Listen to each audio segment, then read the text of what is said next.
들리시나요? 시작해도 될까요? 네. 안녕하십니까. 동국대학교 번역학연구소의 소장을 맡고 있는 김순영이라고 합니다. 만나뵙게 돼서 반갑습니다. 네. 오늘 국립국어원 또 2023년 세계 한국어 한마당에 참여하게 되어 영광입니다. 그간 K-팝에 한정되어서 있던 K-문화가 이제는 한국의 드라마나 문학으로까지 확장되면서 이른바 K-컬처 그리고 K-컨텐츠의 시대를 맞이하게 되었습니다. 실제로 K-팝이나 한국 드라마를 통해서 한국에 관심을 갖고 또 한국어 학습에 대한 흥미를 가진 학생들이 늘어나고 있습니다. 제가 재직하고 있는 동국대학교만 하더라도 최근 2, 3년 전부터 아시아권에서 오는 학생들은 물론이고 유럽이나 미주 등지에서 많은 학생들이 한 학기 또는 길게는 1년 정도 교환학생으로 와서 한국어 공부 또 한국 문화에 대한 공부를 하고 있는 모습이 눈에 띄게 늘어나고 있습니다. 이런 변화된 환경 속에서 한국어가 글로벌 영향력을 높이기 위해서는 한국어 교육은 물론이고 번역에서 많은 노력이 필요한 시점입니다. 이러한 노력의 일환으로 올해 동국대학교 번역학연구소에서는 번역학의 양대 학회인 한국번역학회 그리고 한국통역번역학회와 함께 힘을 합쳐서 K-컨텐츠 속 한국어 번역의 가능성과 불가능성이라는 주제로 풍성한 논의의 장을 마련해 봤습니다. 국제학술대회라는 이름에 걸맞게 국내 및 해외의 전문 연구자 선생님들을 모시고 한류의 언어, 영화 담론, 문학 번역, 그리고 한국어 교육의 새로운 방향으로서의 통번역 교육을 논의해 볼 것입니다. 또한 종합 토론을 통해서 K-컨텐츠 속 한국어 번역의 가능성과 불가능성을 짚어보고 K-컨텐츠의 번역을 통한 한국어 생태계의 확장과 한국어의 글로벌 영향력 강화를 위해서 앞으로 번역, 실무, 번역이라는 주제로 실무와 연구 그리고 교육에 몸담고 있는 우리가 어떤 노력과 역할을 해야 할 것인지 함께 고민해보고 또 짚어볼 것입니다. 많은 관심 기울여 주시고 즐겨주시기를 바라며 이런 의미 있는 행사를 마련해 주신 국립국어원 및 관계자 여러분들께 깊이 감사드립니다. 또 아울러 오늘의 자리를 위해 함께 애써주신 한국번역학회의 조성은 회장님 그리고 한국통역번역학회의 성승은 회장님께 감사드리며 오늘 풍성한 학술대회의 문을 열겠습니다. 감사합니다.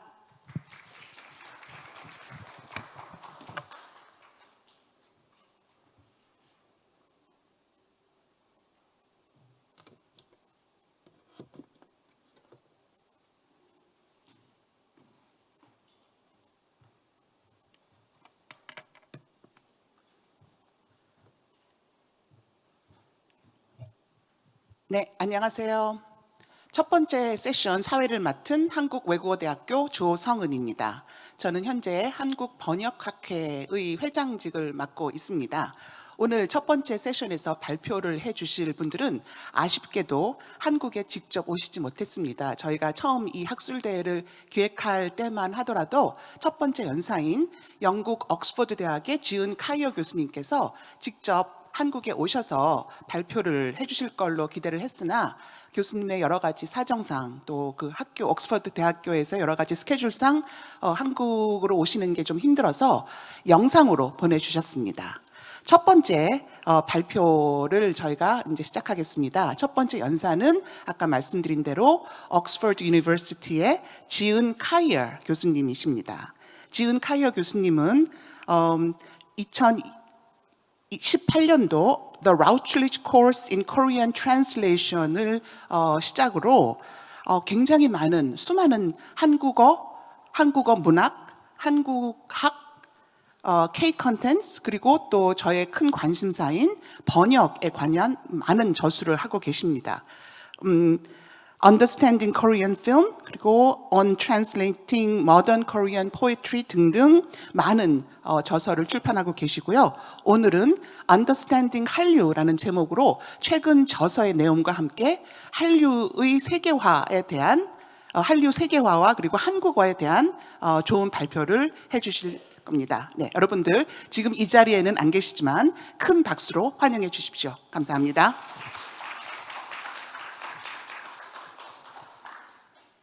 영상 틀어주세요. 안녕하세요. 저는 옥스퍼드 대학교의 조지은 교수라고 합니다. 제가 이번에 그 토크를 하게 돼서 정말 영광으로 생각합니다. 제가 오늘 이렇게 이야기할 토크의 제목은 Language of 한류, 한류의 언어, 이제 한류의 언어를 어떻게 우리가 접근하고 또 번역할 수 있는지에 대한 또 그리고 사실 이 번역이란 게 가능한 것인지 번역이란 도대체 어떤 것인지 이런 걸 좀 제가 생각해 보게 됐습니다. 그래서 제 최근에 Language of 한류라는 책을 냈는데요.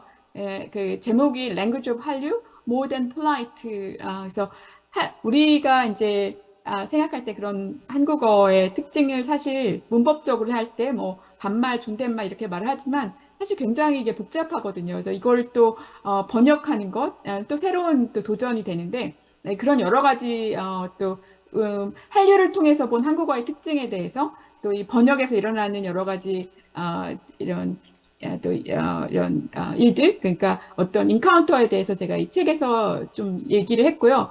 이렇게 좀 책을 쓰게 된 좀 동기라고 할까? 이 첫 번째 제 슬라이드에 있는 포스터가 굉장히 중요한 역할을 했는데요. 작년에 빅토리아 앤 알버트 뮤지엄에서 그 한류에 대한 엑서비션을 했는데요. 한류. 제가 이 포스터를 보면서 생각을 굉장히 많이 하게 됐어요. 저는 사실 이 엑서비션에서 이렇게 그 캐탈로그를 만드는 도움을 좀 줬고요. 또 옥스퍼드 잉글리시 딕셔너리의 코리안 컨설턴트로 일을 하고 있고 지금 일을 해서 지금도 하고 있습니다. 제가 지금 영국에서 22년을 살았는데 이 토크를 할 때는 영어가 좀 더 편하긴 하지만 또 오늘 토픽이 이런 한류의 언어이다 보니까 영어하고 한국어를 저도 이렇게 자유롭게 왔다 갔다 하면서 이렇게 토크를 30분 동안 해드리도록 하겠습니다. 그래서 이 포스터를 자세히 보시면요.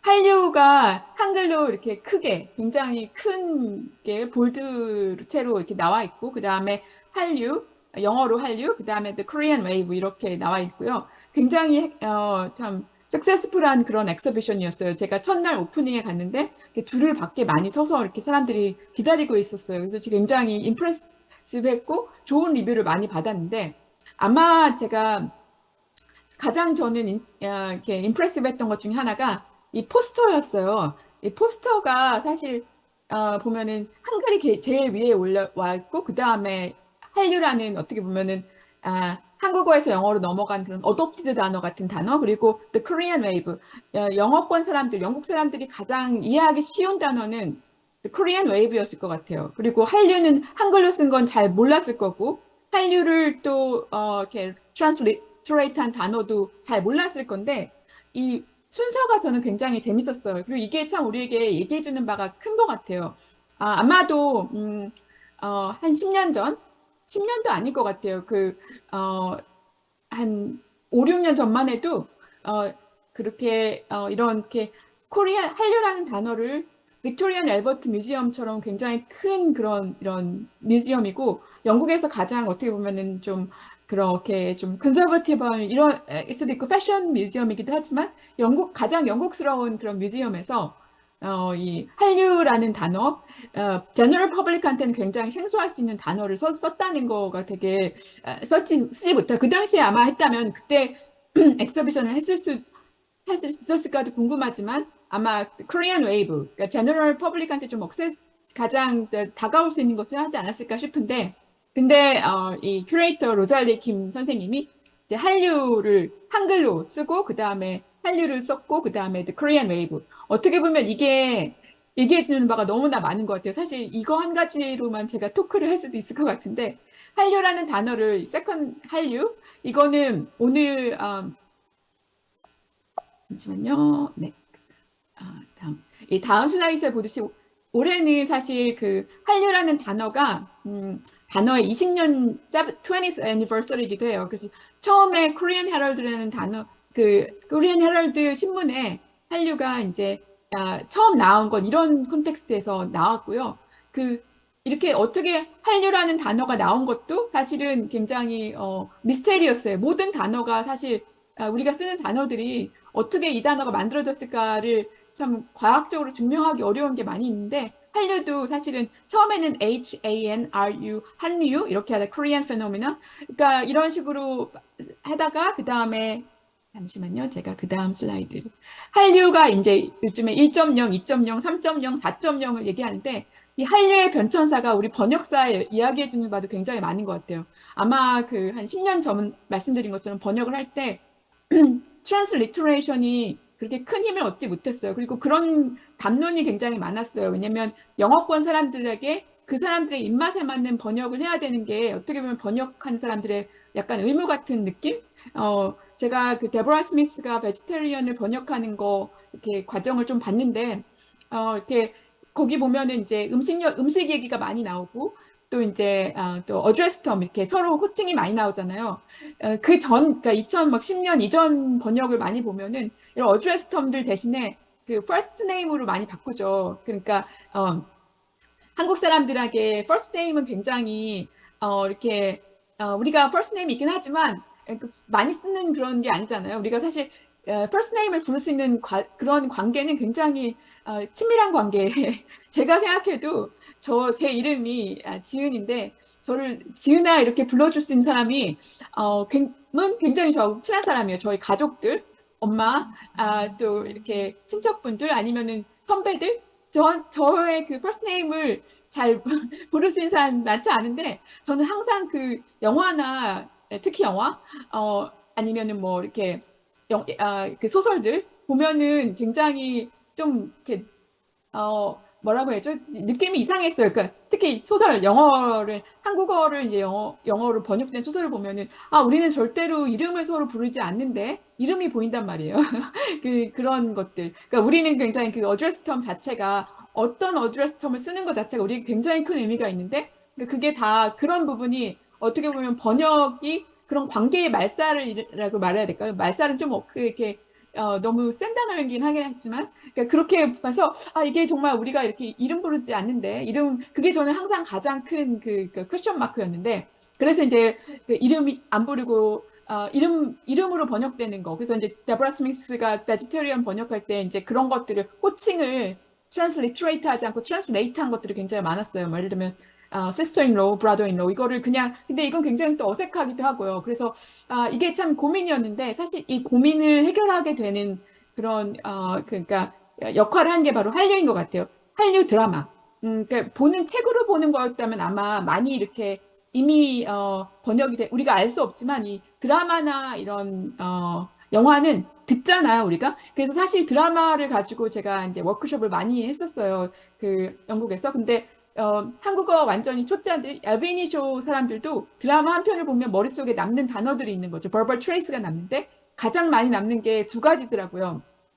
어드레스 텀들 그리고 여러 가지 그 음식 단어들. 음식은 굉장히 비주얼하게 어필링하니까 사실 그래서 이 두 캐테고리가 2년 전에 제가 OED에 저희가 OED에 한국어 단어 한국 오리진, 코리안 전 한국어 단어라고 부르지 않고 코리안 웨이브 인스파이어드 안 된 단어라고 하는데 이건 좀 더 다른 얘기긴 하지만 이런 단어들이 보면 두 가지 캐테고리가 가장 많고 앞으로도 이 캐테고리가 가장 또 이렇게 많이 나올 것 같아요. 하나는 음식, 하나는 어드레스 텀. 그래서 이 두 개가 머릿속에 남거든요. 이음절 단어면서 embodied 되고 contextualized 된 컨텍스트가 있으면서 또 이렇게 계속 반복이 되잖아요. 그러니까 그 관계에 서로 부르는 이름은 캐릭터 둘이 그 서로를 부르는 이름이 처음부터 끝까지 반복되기 때문에 어떻게 그거는 거의 잊어버리지 않고 그래서 오빠, 뭐 언니, 누나 이런 단어들을 집어넣는데 사실 굉장히 영어 사전사에서도 재미있는 현상이에요. 왜냐하면 우리나라 한국어처럼 이렇게 그 OED 전체, 옥스퍼드 잉글리시 딕셔너리 전체에 관계어로 우리 한국어만큼 많이 들어간 언어가 없고 지금까지 앞으로도 우리는 들어갈 단어들이 굉장히 많아요. 지금 저희가 작업하고 있는 단어들도 다 그런 단어들이라 참 재미있는 것 같아요. 이렇게 저는 영어의 측면에서 영어가 굉장히 어떻게 보면 이런 관계가 좋은 점도 있어요. 이렇게 서로 평등한 관계를 유지하게 하는. 근데 이렇게 좀 관계의 델리커트한 그런 인트리커시 특히 아시아 언어에 굉장히 많은 그런 것들이 영어에 가면 굉장히 묻어나게 다 평등한 거로 나와서 번역에 굉장히 이렇게 묘미가 많이 사라지는데 한류 덕분에 이런 관계어들이 많이 들어가고 이게 들어가다 보니까 오히려 이제 영어편에서는 그런 부분이 프라그마틱하게, 익숙하게, 리컬하게 인리치드 되는 게 아닌가 저는 그런 걸 또 많이 생각하게 됩니다. 아무튼 그 한류의 역할, 한류 때문에 우리 이제 덕분에 이런 관계어들, 음식, 한국 문화 관계된 단어들이 많이 들어가고 그걸 통해서 번역의 트렌드가 바뀌게 된 것 같아요. 그래서 트랜스리터레이션은 좀 자리가 없었는데 이제 버벌 트레이스가 남다 보니까 사람들 머릿속에 그래서 이제 트랜스리터레이트된 단어들이 많이 들어오게 되는 거죠. 한류 1.0, 2.0 그리고 한류는 사실 굉장히 어떻게 보면은 이 트렌드를 잘 탄 것 같아요. 그 소셜 미디어, 디지털 인파워먼트가 같이 이렇게 나오면서 한류가 이렇게 전 세계 사람들에게 어필할 수 있는 되게 중요한 도구가 됐고 또 이거는 큰 번역에 큰 임팩트가 있는 그런 사건이었던 것 같습니다. 제가 그래서 그 다음 슬라이드를 보여드리면 네, 이렇게 굉장히 많은 팬덤 제가 특별히 이 책에서도 그렇고 저의 요즘 연구에서 관심이 있는 거는요. 그 팬덤에 대한 팬덤의 연구, 팬덤의 언어를 연구를 많이 하는데 K-pop 팬덤은 사실 이런 그러니까 아미 데모그래픽인데 이렇게 이렇게 어린 사람들, 이렇게 영 포퓰레이션이지만 그렇지만 영 포퓰레이션만인 게 아니고 드라마나 이런 여러 가지 K-컬처 미디어의 포퓰레이션을 보면 굉장히 다이버스해요. 그래서 이거가 굉장히 또 한류의 큰 힘이고 이게 또 번역을 하는데 굉장히 큰 임플리케이션이 되는 것 같아요. 보면은 그리고 이렇게 한류 팬덤 이거는 팬덤이란 어떤 커뮤니티만 본 거지만 굉장히 급속하게 자라고 있고요. 우리가 다 잘 알다시피 그리고 또 이렇게 그 오징어 게임 제가 이제 스퀴드 게임 이것만 봐도 한국에서는 또 한국에서 본 분들보다 해외 분들이 더 많이 보고 또 그거에 대해서 막 또 많은 또 이렇게 또 커멘트도 많이 하고 그래서 저는 그런 커멘트를 많이 보는데 재미있는 거는 이런 커멘트의 대부분이 링구스틱하고 언어학적이고 트랜슬레이션 릴레이티드는 커멘트라는 거예요. 아마 세계 이 코리안 컬처나 이 한류만큼 전 세계 사람들에게 번역과 언어에 대해 관심을 갖게 해준 서브컬처가 또 있나 싶을 정도로 정말 네, 참 재미있는 현상인 것 같습니다. 그래서 그 오징어 게임 하나만 봐도 1.6 빌리언 뷰잉이 있었대요. 그러니까 정말 어마어마한 거죠. 그러니까 그리고 제가 오징어 게임을 가지고 그 번역 워크숍 했을 때 사람들이 코리안 랭귀지 전혀 몰랐지만 한국어를 뭐 끝나면은 최소한 10개에서 20개 정도의 단어를 다 기억하고 있더라고요. 그래서 어떻게 보면 우리도 알지 우리도 모르는 사이에 이런 한류 문화를 통해서 한국어를 가르치고 있는 게 아닌가. 아주 굉장히 퍼펙트한 버추얼 이머전을 통해서 언어를 수출하고 있는 게 아닌가 이런 생각을 제가 굉장히 많이 하게 됩니다. 근데 이제 또 근데 한류에 대해서 또 한 가지 해볼 거는 이게 번역적인 관점에서 도대체 어디에 위치한 것인가. 한류는 결국 한류의 언어는 코리안도 아니고 코리안이라고 하기 또 어려운 게 있고요. 또 그렇다고 해서 잉글리시라고 하기도 어려운 게 있고요.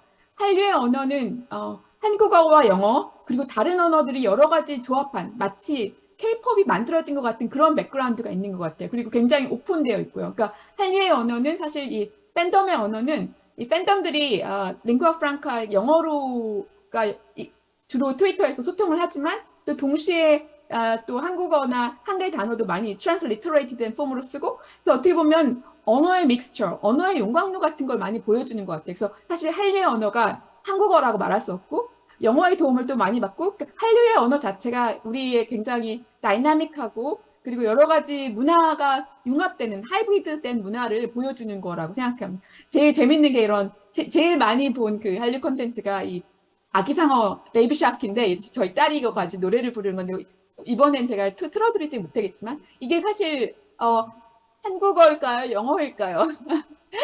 이렇게 또 트랜스리터레이트 돼서 전 세계 사람들이 많이 보기 때문에 그러니까 보면은 이 예를 제가 말씀드리려고 하는 거는 한류의 언어라는 것 자체가 굉장히 다이내믹하고 하이브리드하기 때문에 내션 스테이트 아이덴티티를 줄 수 없다라는 거죠. 그래서 어떻게 보면 사실 그래서 이게 더 어필링할 수 있는 것 같아요. 그리고 이게 어떻게 보면 트랜슬레이션에 대한 우리가 재정의를 하게 만드는 것 같아요. 트랜슬레이션 자체가 어떤 하는 소스 언어에서 타겟 랭귀지로 가는 원 사이드 전인지 아니면 이건 이거 우리가 이거 이런 게 좀 더 그런 티피컬한 트랜슬레이션 프로세스였다면 이제는 앞으로는 트랜슬레이션 자체가 정말로 하나의 새로운 언어와 새로운 문화를 만드는 프랙티스로 이해돼야 되는 건지 한류가 굉장히 그런 걸 또 퀘스처닝을 많이 하게 하는 것 같아요.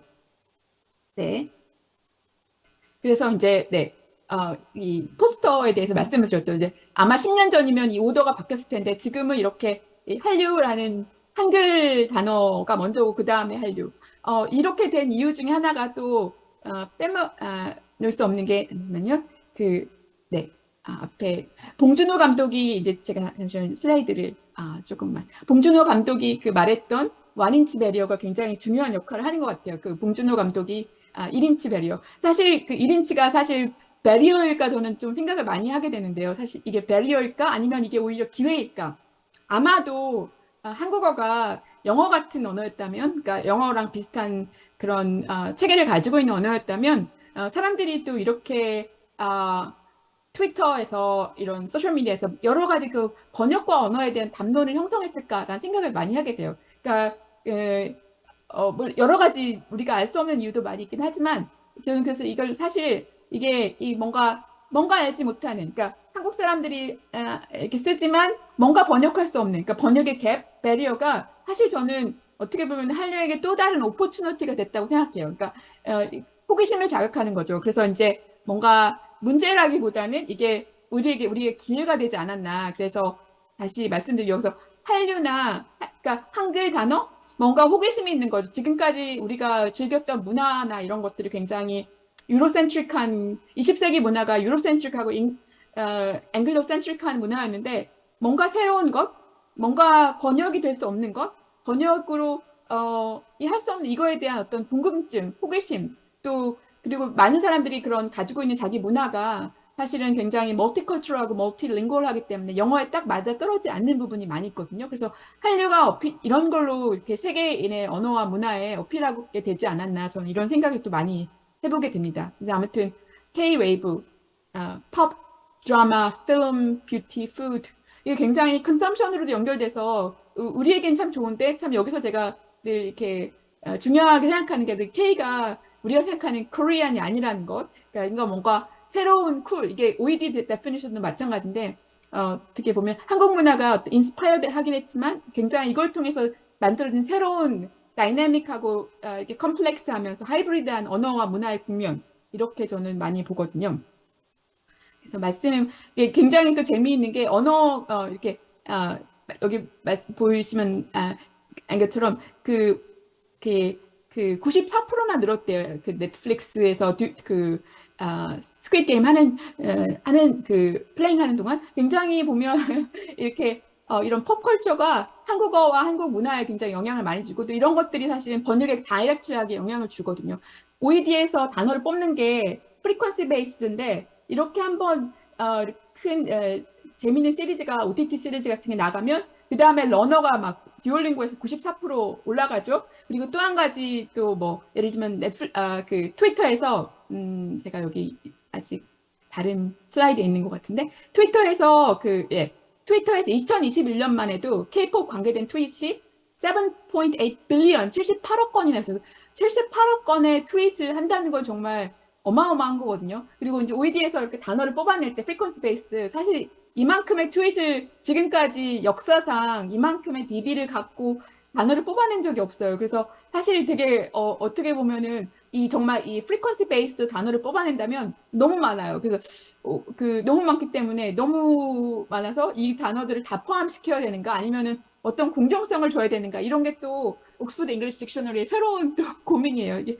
78억의 트윗이 얼마나 많은 단어들이 이야기를 했겠어요. 그래서 사실 이걸 보면은 봉준호 감독이 말한 그 원인치 배리어 번역을 좀 하기 어려운 부분이 우리에겐 오히려 이 78억의 건의 트윗의 가능성을 열고 문화에 대한 가능성과 호기심과 이런 게 오히려 윈윈 되는 시츄에이션이 아니었는가 좀 싶습니다. 근데 또 동시에 이걸 통해서 오늘 이게 저희 학회가 번역학에 대한 학회니까 번역에 우리가 가지고 있던 생각들을 여러 가지 굉장히 챌린징하게 하는 것 같아요. 그래서 어떻게 보면 지금까지 번역이 약간 그러니까 우리가 약간 한국 이나 이런 marginalized culture나 또 small culture에서 했던 번역은 약간 그 영어권 사람들의 입맛에 맞추는 번역. 근데 지금은 이제 이런 78억의 트윗의 힘을 얻어서 여러 가지 이런 한국식 단어들, 그러니까 우리에서 온 단어들이 힘을 얻고 또 근데 사실 그게 코리안 단어는 아니에요.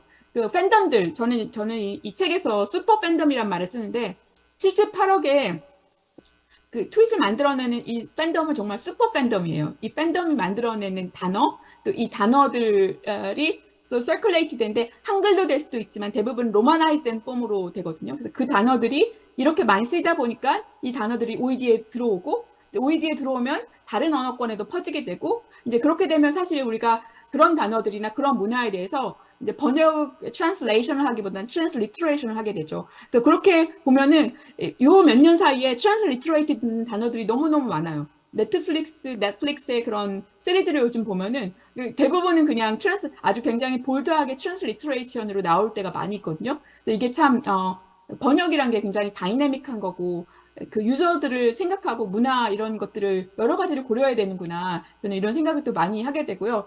네. 네. 그래서 그런 얘기들을 되게 책에 썼습니다. 그리고 이거는 한국 사람들이 오빠나 단어만 말씀드리면 우리가 생각하는 오빠와 또 팬덤이 생각하는 오빠가 다른데 그러니까 예를 들면 한국 사람들에게 오빠는 굉장히 에이지 센서티브한 이게 하이라키가 있는 단어잖아요. 나이가 중요한데 팬덤들이 생각하는 오빠는 제가 그 빅데이터를 보면 주로 그 약간 이런 에이지하고는 상관이 이렇게 에이지를 그렇게 크게 생각하지 않더라고요. 그러니까 두 가지 오빠가 있는 거예요. 근데 한국어의 여러 가지 어드레스 term이 비슷하게 흘러가는 것 같아요. 우리는 굉장히 이게 오더가 중요한데 이쪽 팬덤이 있을 때는 오더가 별로 중요하지 않고 근데 누가 틀리고 누가 맞은 게 아니고요. 이 어떻게 보면은 다양한 버라이어티들이 공존하고 있는 거죠. 그래서 사실 네, 이런 것들이 또 새로운 또 번역에 또 어떤 이런 이렇게 과제를 주기도 해요. 이게 이렇게 해야 되나 이렇게 근데 이런 커뮤니케이션 어떻게 보면 굉장히 번역한 사람들이나 언어학자나 해야 될 것 같은 그런 이런 컨버세이션의 다이alo그가 트위터에 너무너무 많거든요. 그래서 참 저는 이게 정말 재미있는 현상이라고 생각을 합니다. 그리고 우리에게 새로운 챌린지가 되는 거고요.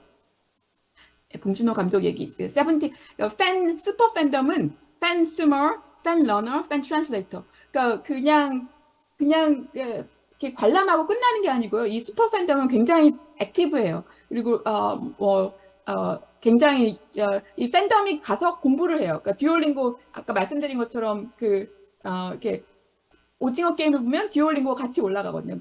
그러니까 보고 공부해요. 그리고 계속해서 트랜슬레이션 가지고 이야기해요. 그래서 어떻게 보면 이 슈퍼 팬덤이 정말 truly linguist translator 아닌가 싶은데 이런 팬덤 트랜슬레이션 굉장히 또 이 사람들이 그래서 굉장히 커미티된 사람들이 같이 서큘레이트하고 같이 이야기하고 담론을 나누고 그래서 언어라는 그 주체 에이전시가 또 많이 바뀐 것 같아요. 그래서 저는 그래서 팬덤스 랭귀지 한류의 주체는 팬덤들이고 이 사람들이 만들고 쓰고 고쳐나가는 이들이 주체고 우리는 어떻게 보면 약간 이들의 헤리티지 K컬처의 어떻게 보면 그런 그 계승적인 걸 좀 인스퍼레이션 줬다고 할 수 있을까요? 이들이 정말 진짜 팬덤 이들이 주인이고 이들이 번역하고 이들이 사용하고 이들이 정말 네, 이들의 언어라고 저는 그 랭귀지 오브 한류에서 이 사람들 정의해야 하는데요. 네, 이런 굉장히 다양한 이런 그러니까 루트가 있죠. 그냥 옛날처럼 어떻게 보면 피지컬 이런 커뮤니티가 아니라 지금은 소셜 미디어.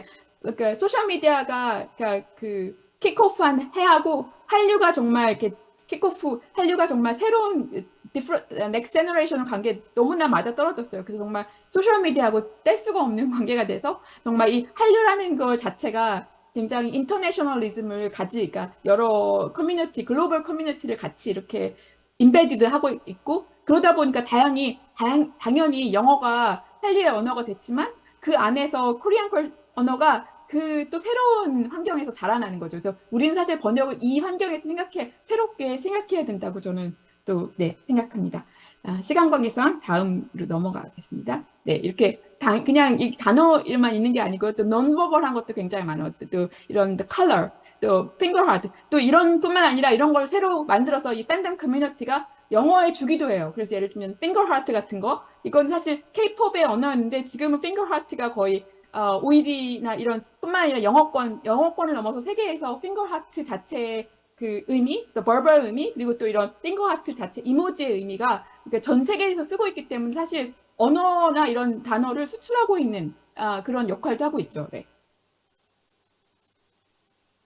이렇게 뿐만 아니라 이런 여러 가지 우리가 그러니까 굉장히 재밌는 게요. 이런 이모티콘 사용하는 건데 사실 이게 제일 쉽잖아요. 그래서 이 팬덤들의 언어 중에 굉장히 중요한 역할을 하는 게 이런 이모티콘, 이모지 이런 것들을 가장 먼저 또 습득하고 그래서 이 트위터 이 팬덤의 공간은 정말 이런 이모지, 이모티콘, 영어, 한국어 이런 것들이 굉장히 공존하는 공간이라서 정말 우리가 번역에 대해서 다시 생각하게 하는 것 같아요. 어떤 도착과 그 출발이 있는 게 아니라 그 자체에 정말 새로운 걸 만드는 그런 공간이라는 거죠. 정말 우리가 도대체 번역이란 건 어떤 것일까? 번역이라는 건 사실 어떤 이동이 아니라 공존이 아닌가? 이런 생각을 정말 많이 해봅니다. 그리고 네. 이렇게 보면은 또 한 가지 말씀드린 거는 OED에서도 이렇게 이런 단어들이 있으면 사실 그 우리가 어떻게 로마나이즈 하는 거를 우리는 한국 사람들은 다 로마나이제이션 그 법이 있잖아요.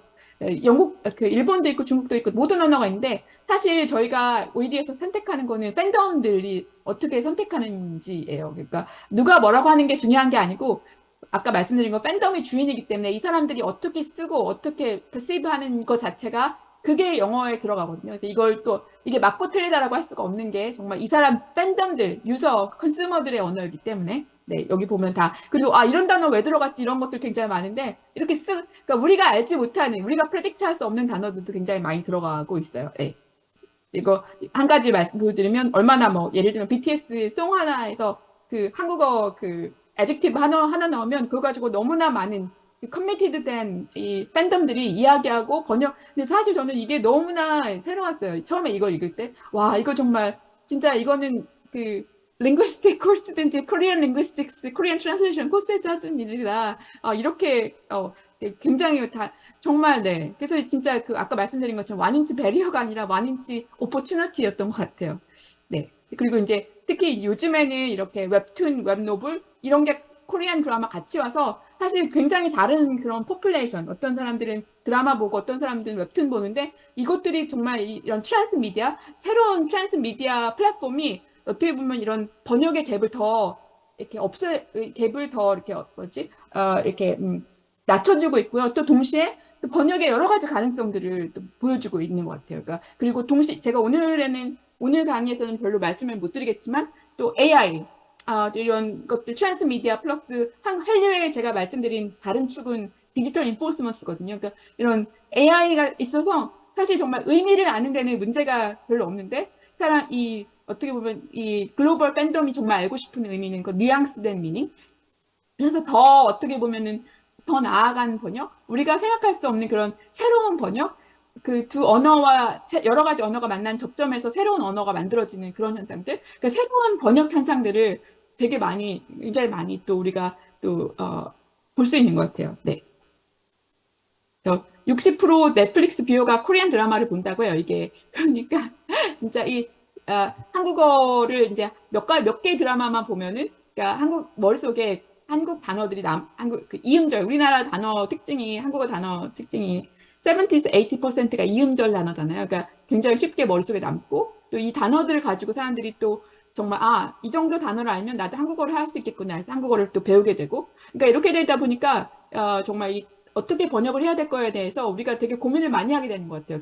굉장히 트렌드가 많이 바뀌고 새로운 단어가 굉장히 업데이트가 계속되고 그러니까 어떻게 보면 우리가 클로스된 단어로 하는 게 아니고 올해가 다르고 내년이 다르거든요. 그리고 팬덤들의 어떻게 이걸 perceive 하는지도 계속 observation 해야 되는 거가 있고요. 네. 2년 전에 26개를 넣었지만 이제 앞으로는 더욱더 많이 넣을 수 있게 될 것 같아요. 이 드라마 뷰어들이 이렇게 많이 이렇게 형성됐기 때문에. 네. 먹방이나 이런 치맥 얘기는 제가 다른 곳에서도 많이 해서 오늘은 좀 덜 하고 싶지만 이제 먹방 치맥 같이 우리나라 한국 사람들한테는 좀 어떤 신조어로만 남아있는 단어들이 이렇게 영어 단어에서 이미 흡수돼 가지고 이렇게 영어 OED까지 들어갔거든요. 사실 이런 단어 어떻게 들어갔지? 우리가 넣은 거 아니고요. 정말 팬덤, 슈퍼 팬덤의 그런 인트레스트 때문에 이런 단어들이 들어간 거거든요. 이런 단어들이 앞으로는 굉장히 많아질 거예요. 사실 우리가 생각하는 트래디셔널 단어들이 아니라 이런 신조어들, 트위터나 이런 소셜미디어에서 통해서 굉장히 이렇게 힙해진 단어들, 그런 단어들이 한류의 단어들로 계속해서 OED에 업데이트 될 거고 세계인들에게 쓰일 것 같아요.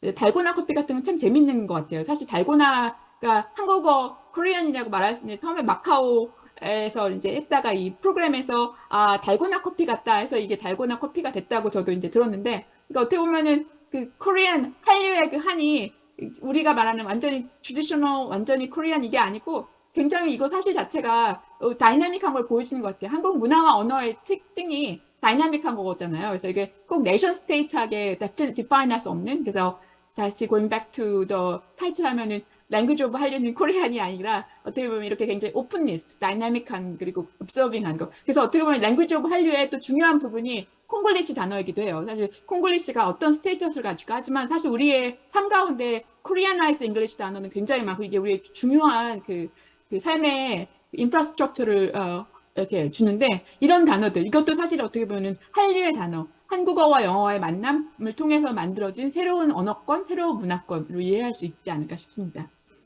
네, 스퀴드 게임도 통해서도 되게 많이 나누는데 이렇게 그러다 또 어떻게 보면 영화 같은 데 새로운 단어가 만들어지게 돼요. 그런 그 만들어지면 또 그 다음 날은 또 그런 프로덕트가 나오고요. 이게 굉장히 이게 미디어하고 이런 프로덕트 커머스하고는 연결되어 있잖아요. 그래서 람돈이라고 다시 파케 선생님 처음으로 이렇게 단어를 만들었는데 그 다음 날 그 단어가 막 이 패러사이트 이 영화 때문에 막 굉장히 포퓰러해지고 그 다음에 이제 이런 프로덕트 만들어지고, 그러니까 어떻게 보면은 우리 처음에 말씀드렸던 굉장히 다이나믹하고 타임 센서티브한 프로세스인 것 같아요. 그리고 그 주인이 팬덤, 슈퍼 팬덤들이기 때문에 우리가 프레딕트 할 수가 없어요. 이렇게 될지 저렇게 될지. 다시 파케 선생님도 이게 램돈이 그렇게 유명해질지 모르고 만들었는데 이렇게 만들어졌잖아요.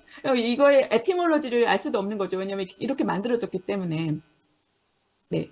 그래서 이제 이런 얘기를 하고 제가 오늘 시간 관계상 트랜스링구얼 워드에 대한 건 저의 그 단어 제가 몇 년 전 이렇게 쓴 단어 책인데, 이거는 어떻게 보면 제가 오늘 말씀드린 걸 한류의 그런 언어를 좀 잘 이렇게 설명해 주는 것 같아서 잠시만 말씀을 드리면, 이게 어떻게 보면은 영어도 아니고 한국어도 아닌데 내션 스테이트 바운더리를 넘어선 문화와 언어, 이걸 가르칠 때 가르치기 위해서 제가 트랜스링구얼, 트랜스컬처럴이라는 말을 썼는데, 한류의 언어 자체가 by definition 트랜스링구얼하고 트랜스컬처럴하지 않은가 저는 이렇게 보고 있습니다. 네. 조금 처음에 이제 이거는 좀 다른 얘기긴 하지만 OED에서 한국어 단어 별로 이렇게 임팩트가 없었는데 이게 1950년대까지인데 이제 한류 그래서 이제 정말 몇 개 안 되잖아요. 트랜스리트레이트 된 게 없고, 그리고 또 이제 우리 일본어 단어 갖다가 이제 코리안 붙여가지고 일본어 단어 쓰고 그랬는데, 이제 지금은 이 그림이 완전히 바뀌어서 한류가 굉장히 도미넌트하고, 한류는 다른 문화권이랑 다르게 매년 새로운 단어들이 정말 막 쏟아나고 있어요. 다시 말씀드리지만 이 드라마나 이런 K-웨이브의 영향으로 참 재미있는 것 같아요. 영어하고 굉장히 앞으로 저는 공존할 수 있는, 상생할 수 있는 중요한 여러 가지 이유가 있다고 보는데, 네, 특히 뭐 한글 같은 게 포네틱 익스프레시비티가 굉장히 좋아서 한글이 영어의 그런 어떻게 보면은 그런 부분, 프래그마틱한 부분, 또 포네틱한 부분을 좀 커버해주면서 한글과 한류가 그 문화가 이렇게 어떤 공존과 상생의 관계를 이룰 수 있지 않을까. 그러면서 또 우리가 번역을 새롭게 생각할 수 있지 않을까, 이런 생각을 많이 하게 됩니다. 네, 그래서 이제 이런 한글 보는 것도 이제 그렇게 레어한 일이 아니거든요. 이제 유럽에서. 네, 이제 거의 다 토크를 마쳤지만 오늘 끝에 그리고 이제 한 가지만 더 말씀드리면, 이제 뿐만 아니라 그런 이렇게 그 AI나 라지 랭귀지 모델, 구글 바드나 이런 굉장히 또 새로운 도전인 것 같아요. 한국어를 다루는 거는. 그래서 이제 이번에도 바드에서 한국어하고 일본어를 중점 언어로 해서 이제 했는데, 근데 제가 그래서 처음에 그 5월 달에 나왔을 때 그 어떤 학교에서 키노트를 하게 됐는데, 그래서 하면서 한국어가 얼마나 번역이 잘 되는지 바드로 여러 가지 실험을 많이 해봤는데, 이게 그렇게 또 물론 이제 그 전에 closed end translation처럼 보다는 낫지만, 그리고 계속 이렇게 인터랙션 하면서 그걸 나게 할 수는 있지만, 아직도 이 AI가 할 수 없는 완벽하게 할 수 없는 부분이 있는 것 같아요. 그래서 아까 말씀드린 것처럼 오히려 더 이게 어떻게 보면은 curiosity 팩터를 더 많이 주는 게 아닌가. AI가 다 할 수 있다면 좀 재미없을 텐데 AI가 잘 못하는 부분이 굉장히 많더라고요. 그래서 이런 것 때문에 오히려 사람들에게 더 뭔가 궁금증을 줄 수 있는 게 되지 않을까, 네, 생각합니다. 그래서 여러 가지 한국어가 왜 이제 굉장히 재밌었어요. 구글에서 특히 한국어 AI를 이렇게 막 포커스했을 때, 근데 그렇게 잘 되진 않았고요. 네. 그렇게 잘 되진 않았지만 이런 여러 가지 프래그마틱한 스타일 트랜슬레이션 같은 거 할 때 또 굉장히 잘하는 부분도 굉장히 많았어요. 옛날에 그냥 구글 트랜슬레이션, 클로즈된 트랜슬레이션 할 때는 우리의 프래그마틱한 트랜슬레이션을 할 수 있는 시스템이 없었거든요. 왜냐면은 아주 쉽게 세컨드 퍼슨 프로나운 you 같은 거를 영어에서 한국어로 번역하거나 한국어에서 영어로 번역할 때 그런 클로즈된 시스템에서는 센텐스 바이 센텐스 문장 바이 문장하고 문장의 트랜slation 하기 때문에 어떨 때는 너라고 했다, 어떨 때 당신이라고 쓸 수가 없었거든요. 거의 그냥 못 쓰는 거죠, 그런 거. 근데 바드 같은 거나 AI로는 어떻게 보면 상황을 잘 주면은 굉장히 쓸만한, 물론 이제 사람의 손이 한 번 더 거치긴 해야 되지만 쓸만한 그런 pragmatically sensitive한 트랜sl레이션을 줘서 앞으로 이 AI가 우리 이 한류의 번역에 또 새로운 다이멘션을 또 애드할 수 있지 않을까? 저는 이런 생각을 좀 해보게 됐습니다. 네, 그리고 네, 좀 이렇게 실수도 많이 하더라고요. 오빠라고 할지 형. 그러니까 왜냐면 데이터가 그렇게 많지 않기 때문에. 하지만 하여튼 AI는 새로운 도전을 우리에게 주는 것 같고요. 네, 그럼 저는 오늘 시간 관계상 여기까지 토크를 하겠습니다. 네, 그냥 한마디로 요점을 말씀드리면 language of 한류의 언어.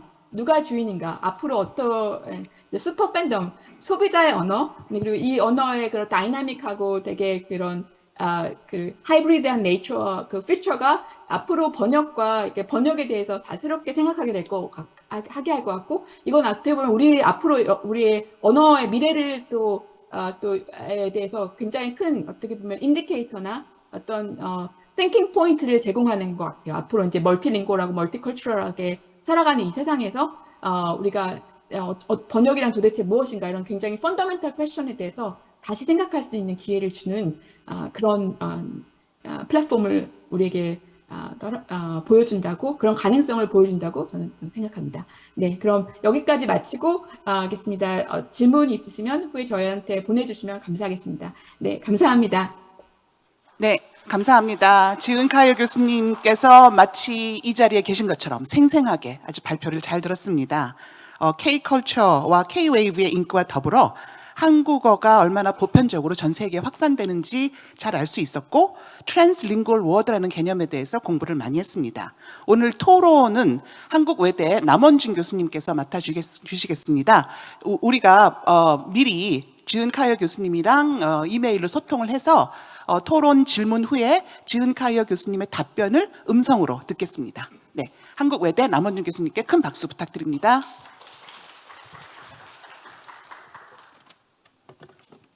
네, 감사합니다.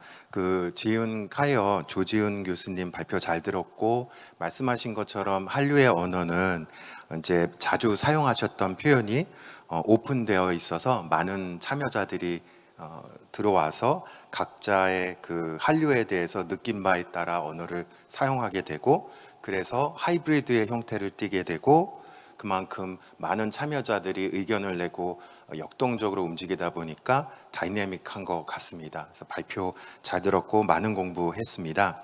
아무래도 지은 카이어 교수님 영국에서 학생들과 공부하고 연구하시다 보니까 현지에서 느끼는 한류의 영향, 파급력은 한국에 있는 우리가 느끼는 것과는 또 다른 차원일 것 같습니다. 특히나 말씀하신 발표 모두에서 말씀하신 한류 전시회에서 이제는 거꾸로 한류라고 한글로 써놓은 글자가 가장 크게 맨 위에 등장했고, 중간 단계라고 할 수 있는 한류 HALLYU 이렇게 음차한 것이 두 번째, 마지막에서야 현재 언어인 영어로 The Korean Wave라고 나온 것은 한류가 그만큼 1.0에서 3.0 그 이후까지 얼마나 많이 진화해 왔는지를 단적으로 보여주는 좋은 사례였던 것 같습니다. 그와 같은 맥락에서 첫 번째 질문을 드리자면요.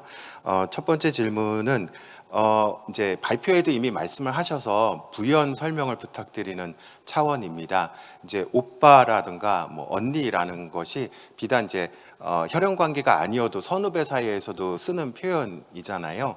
근데 그렇게 오빠 언니라는 말을 영어로 번역할 때는 1.0에서는 단계에서는 아무래도 현지에서는 없는 개념이다 보니까 first name으로 바꾸게 되잖아요. 뭐 헬로 태훈 뭐 이런 식으로 바꾸게 되면 한국에서 갖고 있는 그 관계라는 선후배 사이에 오빠 언니 이렇게 부르는 관계가 영어권에서는 충분히 살리지 못해서 관계가 조금 충분히 전달되지는 않는다라는 아쉬움을 피력하셨고, 그것을 팬덤이 그래서 오빠라는 말을 OPPA로 옮기면서 그들이 이해하고 있는 오빠라는 말로 사용한다라고 설명해 주셨습니다. 근데 그들은 또 다른 차원에서 오빠라는 말 또 언니라는 말을 이해하고 있다고 설명해 주셨는데, 구체적으로 그러면 새로운 관계가 형성되는 것 같아요. 그래서 그 팬덤, 한류 팬들이 이해하고 있는 OPPA 오빠와 뭐 언니와 우리가 이해하고 있는 오빠 언니랑 차이가 어떻게 되는지 부연 설명을 부탁드립니다.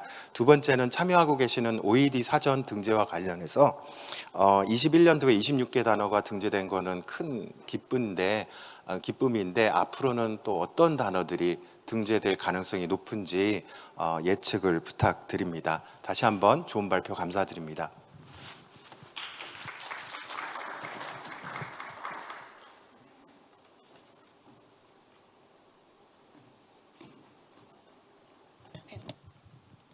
답변 음성 파일 좀 틀어주십시오. 네. 남 교수님 감사합니다. 좋은 질문을 해주셔서 제가 이렇게 네, 감사드립니다.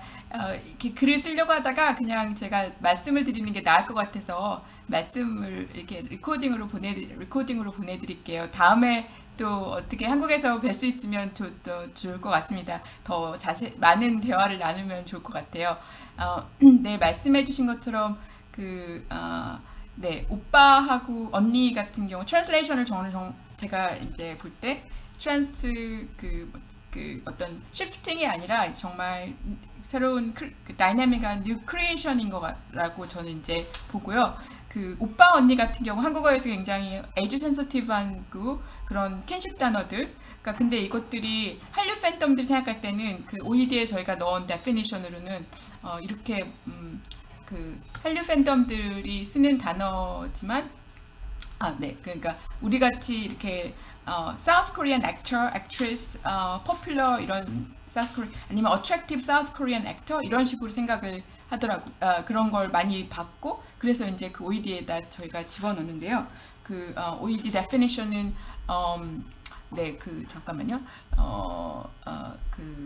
attractive South Korean man 아니면 famous popular actor or singer 아니면은 뭐 boyfriend 이런 식으로도 굉장히 다양하게 쓰이는데 포인트는 이게 굉장히 네, age sensitive 우리나라 언어 말의 그런 interpersonal relationship에 굉장히 중요한 senior junior relation을 통한 intimacy or respect가 만들어지는 게 우리 킨십의 가장 핵심적인 그런 건데 그게 없고 대신에 intimacy based 여러 가지 다른 relation, 그러니까 romantic relation이나 다른 endearment relationship에 이런 단어들을 쓰는 걸 봤거든요. 그래서 굉장히 재밌었어요. 이게 이렇게 localize 될 수 있구나. 그리고 이런 localizing한 것들이 굉장히 비저블해, 그러니까 그렇게 우리가 이렇게 상상하는 게 아니라 트위터나 이런 게 굉장히 많이 보여서 이런 로컬라이제이션, 그러니까 번역의 로컬라이제이션, 근데 이게 굉장히 한류 어드레스 텀, 한류 단어들이 정말 제가 여러 토크에서 많이 얘기했지만 이게 한국어 단어가 아니고 한류 인스파이어된 글로벌 워드, 트랜스링구얼 워드라고 했는데 네, 이렇게 새로운 관계, 그러니까 새로운 그동안 영어에서는 이런 관계들을 말하는 게 굉장히 드라이했던 것 같아요. 그냥 first name을 부르고. 근데 우리는 사실 제가 재작년에 쓴 Pragmatic Particle이라는 책에서 그런 걸 이야기를 했는데 아시아어 전체에서 이렇게 관계어는 굉장히 중요하고 이거는 정말 그냥 중요한 게 아니라 가장 중요한 건데 이거를 영어로 번역할 때는 굉장히 뭔가 이렇게 우리가 좀 이상한 느낌 있죠. 예를 들면은 한국 사람들끼리도 같이 얘기할 때 이제 한국어로 얘기할 때는 우리가 느낌이 다르죠. 영어로 갑자기 얘기를 하면 이렇게 우리가 좀 불편한 점들이 있거든요. 왜냐하면 관계 번역. 근데 이런 한국어에서는 호칭어들이 그 영어가 좀 무덤덤하거나 영어가 좀 그동안 표현할 수 없었던 관계들, 다양한 인디어먼트 관계들에 대해서 이런 어떤 플랫폼, linguistic, verbal 플랫폼을 주는 것 같아요. 그래서 굉장히 저는 재미있는 현상이라고 보고 있습니다. 네, 또 다른 질문. OED에서 26개는 사실 굉장히 26개가 많은 게 아니고 한꺼번에 이제 26개를 넣어서 좀 의미가 있었는데 사실 그때 제가 토크에서도 말씀드린 것처럼 frequency based로 하면 훨씬 더 많이 들어가야 되거든요. 그리고 지금도 작업을 계속 할 예정인데 제가 조금 바빠서 많이 못했습니다.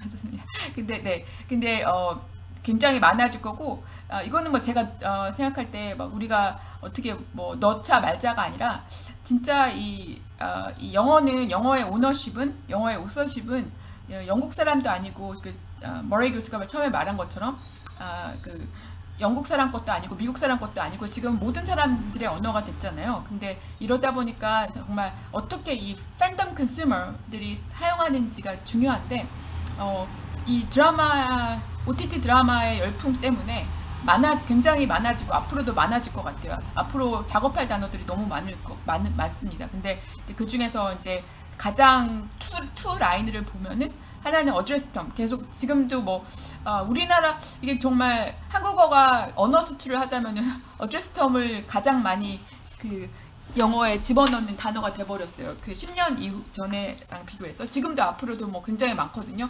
근데 이런 단어들을 넣으려고 한 게 아니라 드라마를 보다 보니까 계속 그 똑같은 단어를 똑같은 관계에서 계속 쓰니까 안 배울 수가 없는 것 같아요. 그래서 굉장히 natural, embodied 된 러닝을 하고 있는 거죠. 글로벌 팬덤 그 넷플릭스 보는 분들이.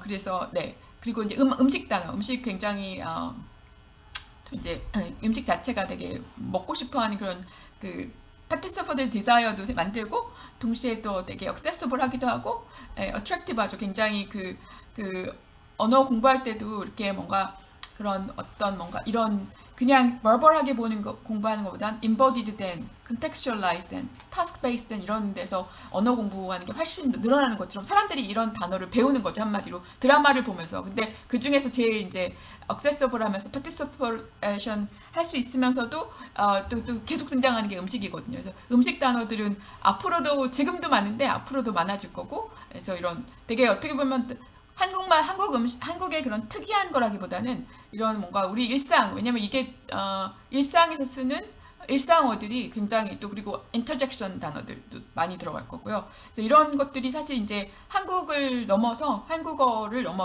영어에 굉장히 중요한, 그러니까 영어가 어떻게 보면 이렇게 말씀드려도 되나 모르겠는데 약간 영어에 좀 빈 구멍들이 있었다고 해야 될까요? 영어가 글로벌 언어로 쓰기에 좀 그렇게 부족했다고 해야 되나? impoverished 된 부분들이 한국어가 들어가서 잘 이렇게 enriching 해주는 그런 공생의 관계 저는 이렇게 있다고 보고요. OED 이제 등재하는 거를 앞으로 그 번역을 하실 때는 굉장히 중요한 것 같아요. 이 번역은 어떻게 보면 옛날 텍스트 번역하는 거하고 굉장히 달라진 것 같아요. 이 다이내믹한 것들, 이 다이내믹한 흐름을 잘 읽지 않으면은 좀 어려울 것 같아요. 굉장히 이 단어만 하나만 해도 막 이렇게 많아지고 알려지고 그러니까 이 소비자가 너무 넓고요. 글로벌 팬덤 영어의 지위가 또 이렇게 바뀌고요. 그러다 보니까 또 그 영어가 사실 이제 이 디지털 월드를 떠나서 메타버스나 이런 데서의 공용어까지 되다 보니까 이렇게 그리고 그런데 트랜스 미디어에서를 적인 그런 미디어 컨섬션도 늘어나다 보니까 이렇게 번역을 할 때 이런 등재어들뿐만 아니라 트위터에서 어떻게 이야기되고 있는 것들 이런 다양한 모습에 대해서 관찰을 하고 또 그렇지만 그렇다고 이렇게 또 이건 또 다른 토크에서 말씀을 드릴 수 있으면 드리겠지만 이런 시대의 흐름 이런 팬 컨슈머의 그런 요구 이거를 잘 파악해야 되지 않나 저는 이렇게 생각합니다. 제가 너무 답을 길게 드리는 건지 모르겠는데요. 그럼 여기서 마치고 또 다음 기회가 되면 자세히 또 말씀 나눌 수 있는 기회가 있으면 또 드리도록 하겠습니다. 감사합니다. 남 교수님. 네, 감사합니다. 남 교수님의 심도 있는 토론과 그리고 카이어 교수님의 성실한 답변 진심으로 감사드립니다. 두 번째 발표로 들어가겠습니다. 두 번째 발표의 제목은 한국 영화 담론 해석하기, 한국어 영어 문화 간 멀티모달리티 분석을 위한 새로운 패러다임 제시입니다. 두 번째 연사는 옥스퍼드 유니버시티의 롤리 킴 선생님이십니다. 롤리 킴 선생님은 옥스퍼드 유니버시티, 옥스퍼드 대학에서 박사학위를 받으시고 현재 옥스퍼드 대학의 Faculty of Oriental Studies에서 Postdoctoral Researcher로 재직하고 계십니다. 주요 관심사는 문화 간 번역 가능성, 번역 불가능성이란 주제이고요. 또 최근에 한국 해녀들의 멀티모달 커뮤니케이션이라는 주제로 굉장히 흥미로운 프로젝트를 진행하고 계십니다. 두 번째 발표는 한국어와 한류 K-웨이브를 영화 담론으로 확장하는 매우 흥미로운 발표입니다. 아까 카이어 교수님께서는 한국인이셨기 때문에 한국어를 발표하셨는데 롤리 킴 선생님은 영국 분이십니다. 그래서 발표가 영어로 진행될 겁니다. 그러나 매우 흥미롭고 그리고 또 낯익은 그런 내용들이 나오기 때문에 여러분들 잘 경청해 주십시오. 네, 두 번째 영상 재생 부탁합니다. 안녕하세요. I'm Dr. Loli Kim. I'm postdoctoral researcher at the Faculty of Asian and Middle Eastern Studies at the University of Oxford. Currently, I'm working on the Leverhulme Sea Song and Survival, the Language and Folklore of the Haenyeo Women project. My work predominantly looks at Asian multimodality, with a large part of that on South Korea, including modes of verbal language, gesture, intertextuality, and often I use film as a medium through which to explore this subject. Today I'm going to talk about how to interpret Korean multimodal film discourse from a cross-cultural perspective, specifically for scholars with English as their first language and Western cultural backgrounds. I'm going to introduce you to the very basics, using actual excerpts from my analysis to do this. My analysis applies the socio-pragmatic rules for expressions and their meanings that Professor Kier and I developed in our book, Understanding Korean Film, A Cross-Cultural Approach, which was published in 2021, within a multimodal film discourse analysis framework by Dr. Janina Wildfeuer, which was published in 2014. I'm not going to delve too deeply into Wildfeuer's methodology today. However, I will use excerpts from the formal transcription used in that methodology. And I ask that you don't focus too much on the symbols or the logic that are in these examples, and only take note of the Korean expressions and meanings that you see, which will become clear as I speak. Although simplifying things in a presentation like this can be very helpful, because English is my first language and I'm British, I need to be as transparent as possible. I think that's really important in cross-cultural perspectives, cross-cultural studies, is that I show exactly how I've worked out, how I've came to these conclusions that I'm making about another culture and another language and their discourses. So while we don't have the time to pick apart my entire methodology in order to do that, at the very least I can share real excerpts from the analysis and then talk about them. So let's get started. What will we look at today? So using the excerpts from my analysis, we will include a discussion of verbal language, nonverbal gesture, multimodal orchestration of verbal and nonverbal language, socio-pragmatic rules, which are underpinning that language use and which are allowing their use within certain social dynamics to have those meaning potentials and as such construct discourse. We will be talking about the cultural contexts within which these formulas of social dynamic and expressions are contextualized so that they giving them variations in meaning. And we will also be talking about how through this in film, dynamic multimodal discourse is created that is cohesive and forms a greater whole with various strands of information that all interconnect together.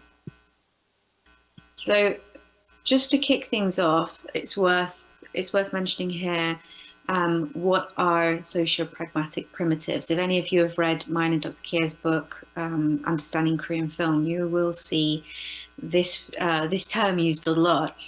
And basically all it means is a conventional social formula, like the ones I just mentioned, for using expressions. For instance, in one particular situation, a certain expression can mean one thing based on how polite it is in that social dynamic, appropriate it is for that context, and there are a whole range for each expression. So I've given an example here, which is based on the example I'm going to give you from my case studies, Kim Ji-young-born, 1982, which was a film released in 2019 in a moment.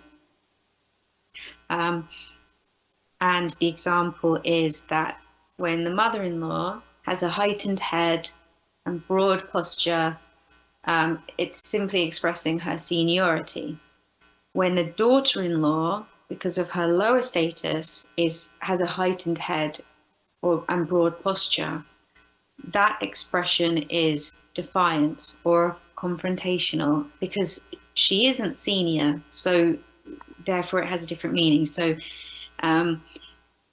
different social dynamic plus the given gesture equals its own meaning. And obviously in different contexts, there can be subtle variations.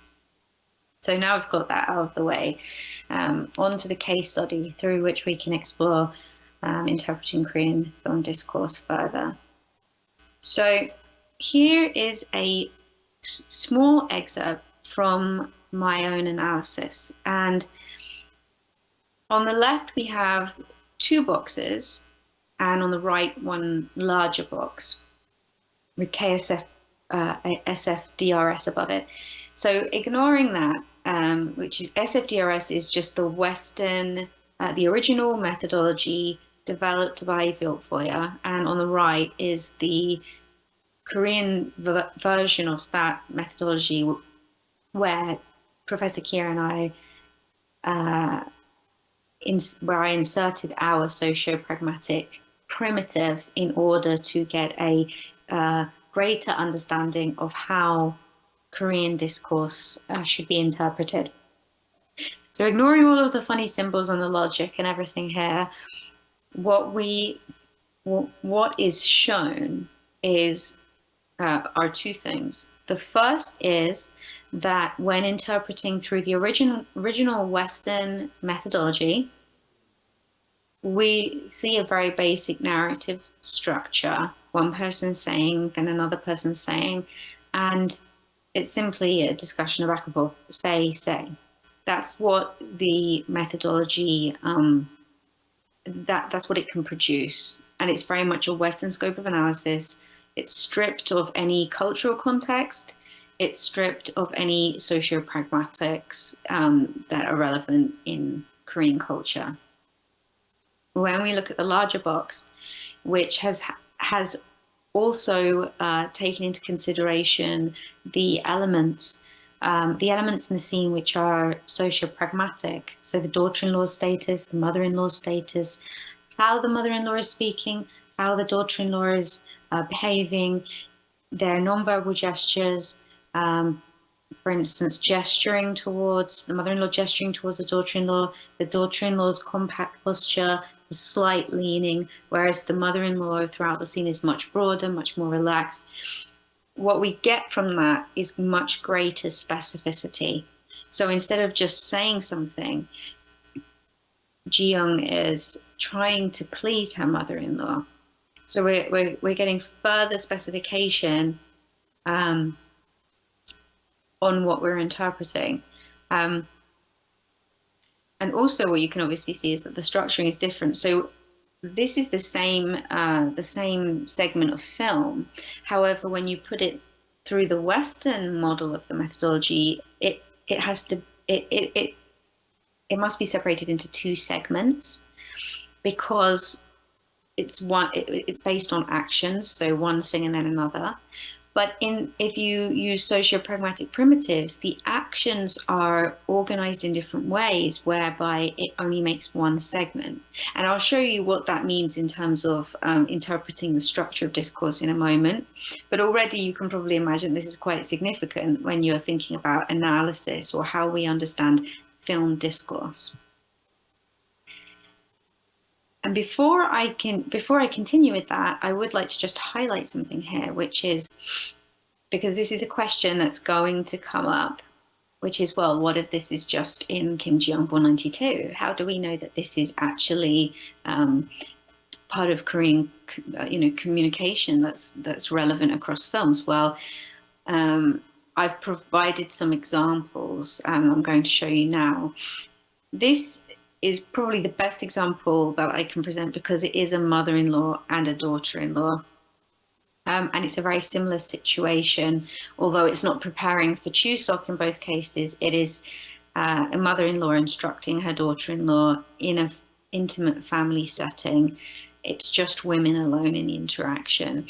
So the upper two stills are from the film Sado, and we have the king's mother and the king's official wife. And we see a mirroring image of Ji-young and her mother-in-law, which is the contrast of broad and compact posture, of eye contact and avoiding eye contact, hands together, hands held together, and arms, relaxed. But this is, and I'm sure many of you will know, this is a common occurrence in this social dynamic, in the gestures, and also the language is much politer from the daughter-in-law, whereas from the mother-in-law, it's much more superior. Now, I just want to demonstrate one further thing, which is that the behavior, these expressions, when you change the social dynamic and when you change the context, although they come from the same root, the same hierarchical root, which is about seniority, juniority, you have higher status than me, I have lower status than you. Even though that's there, when you change the social dynamic or the context or both, there's a subtle variation in meaning.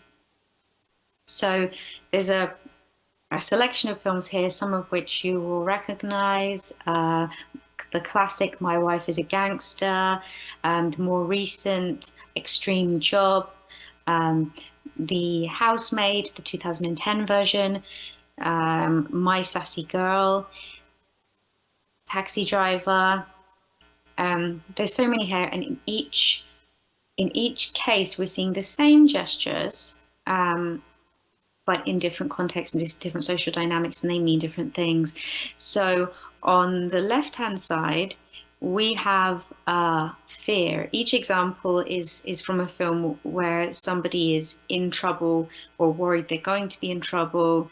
And with the lower left, the lower left still is from My Wife is a Gangster, and there are these two elderly people that the female gangster has forced to pretend to be her parents in order for her to go on a matchmaking date.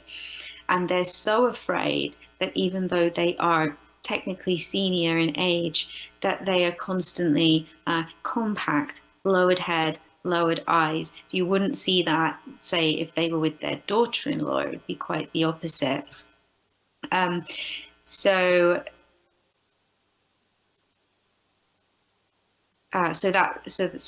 that shows that the meaning is fear. But then if you go upper still, in this still, the son is in trouble with his father, who thinks he's been mistreating his girlfriend. Subtext is she actually isn't his girlfriend. She's just pretending. But so he's imploring him to believe him and very worried that he's going to be in trouble. If we move over to the middle, there's at the top center, my wife is a gangster. The two young gangsters are worried that they're going to be in trouble with their boss because the gangster on the right is completely incompetent and he's embarrassing them. In the center, we've got a still from Taxi Driver, where the taxi driver's neighbor and landlord's wife is scolding him for an argument between their children. So even though he's male and perhaps slightly older than her, he's because she's the landlord's wife, he obviously has to apologize if he's done something wrong. So we see that again. But then if we move across to the right, the lower right, My Sassy Girl, we see a younger person doing it to a senior person. The senior person is upset because the girl in the film has vomited on him, and he thinks that this is her boyfriend, even though it's not. But he employs these junior deferential expressions to be apologetic, and also because of their social dynamic. If we move on to these other examples, then what we see is the use of the same gestures to persuade and to flirt and to make an extra effort to make someone junior feel comfortable. So we've got an example from Parasite, and the character Kiwoo, who's one of the main characters, is trying to be persuasive to the manager of the pizza takeaway place that they're working for. And so he, even though he's clearly a little older than her, he employs these gestures towards her to be persuasive. And there's an array of options. These are just ones that I've pulled up from my recent work, and you'll recognize in this case from The Housemaid.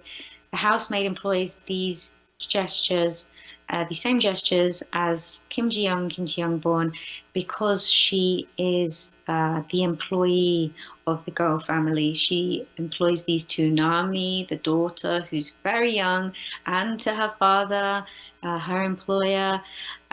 So again, but in this case, it isn't because she's scared. It isn't because she wants to please them. It's respect and knowing her place. And lastly, before I return to the Kim Ji-young born analysis, there's just one more thing that I'd like to mention, because I think this is another important question that comes up in these discussions, which is that this formulation of gesture and the context within which they are meaningful are entirely different in English language Western cultural films, so Hollywood, British, European generally. So if I just give you an example here, from The Devil Wears Prada, which is a very popular Hollywood film. The film shows conventional interpersonal relations in the West between senior, junior, employee, employer, friends, people who like and dislike each other, people who love each other, people who are in romantic relationships with each other, and in intimate and distant relationships. And what I found is that the film, these interpersonal relations are not shown in an unrealistic way. They're very everyday and expected. So I think it's a great example. And in the film tells the story of a graduate, Andy, who wants to be a writer, and she becomes an assistant of a magazine editor. And the magazine editor, Miranda, who's pictured here with the short white hair, she's notoriously difficult to work for. But the people endure this because she's good at her job and she's powerful and she's wealthy. And so the protagonist, Andy, manages to eventually gain her favor by overcoming a series of impossible or almost impossible challenges. And Andy is offered a chance to accompany Miranda to Paris, even though originally this trip was promised to her colleague, Emily. But Miranda's starting to like Andy more than Emily. And in the scene, Andy enters Miranda's home and she's bringing her the draft copy of the magazine. And she doesn't bow. That's the first thing to mention. So there's no need for that. She simply passes the magazine to Miranda, and she does so with one hand. Already, we haven't actually discussed those gestures yet, but already you can see that this is a completely different gesture system. And the fact that she does that has no meaning at all. It's just a normal way to pass. And obviously in Korea, it'd be extremely rude to walk into your boss's house and pass her something with one hand when she's invited you to come and deliver it to her. Then Miranda breaks the news about wanting Andy to come to Paris instead of Emily. And hearing that news, Andy makes direct contact with Miranda. And unlike in a Korean context where this would be confrontational, perhaps because of Andy's juniority, in this Western context, it has no relational or attitudinal meanings at all. Instead, maintaining eye contact shows her attentiveness and her sincerity, and gauges the empathy of the viewer, the Western viewer. Miranda, on the other hand, doesn't make eye contact at all.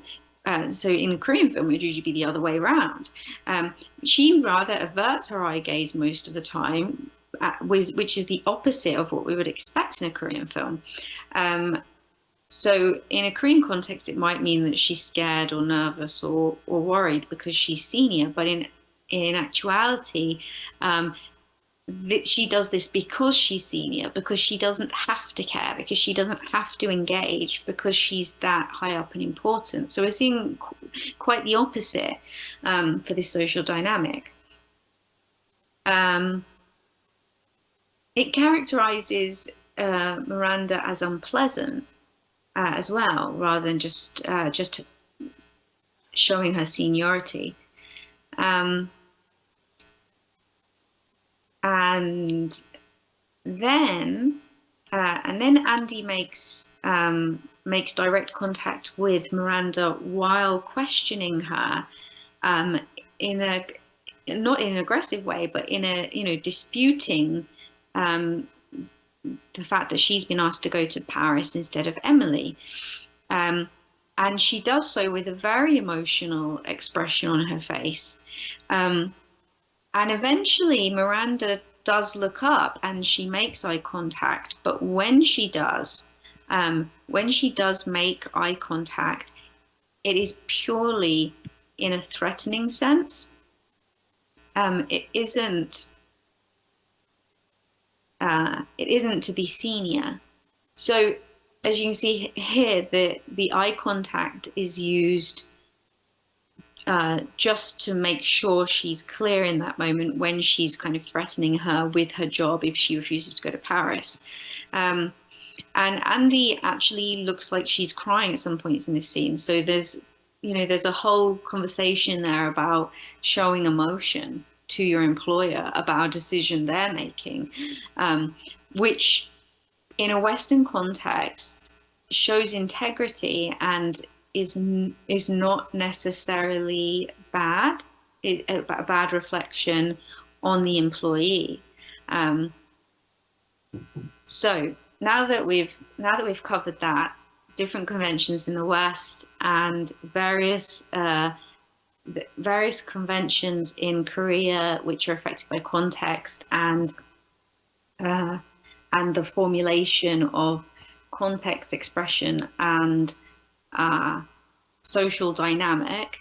Now I'll go back to the analysis. So my analysis goes from day 1 to day 2 of Chuseok, which is early in the film Kim Ji-young, born 1982. And I previously showed you a scene from day 1, which is where Ji-young and her mother-in-law are preparing food for Chuseok. and Ji Young is trying hard to please her mother-in-law, basically doing all of the gestures which are deferential and polite, and her mother-in-law is behaving senior and not doing anything outrageous, just behaving senior. Days 2 of Chuseok, as you can see here in these little boxes,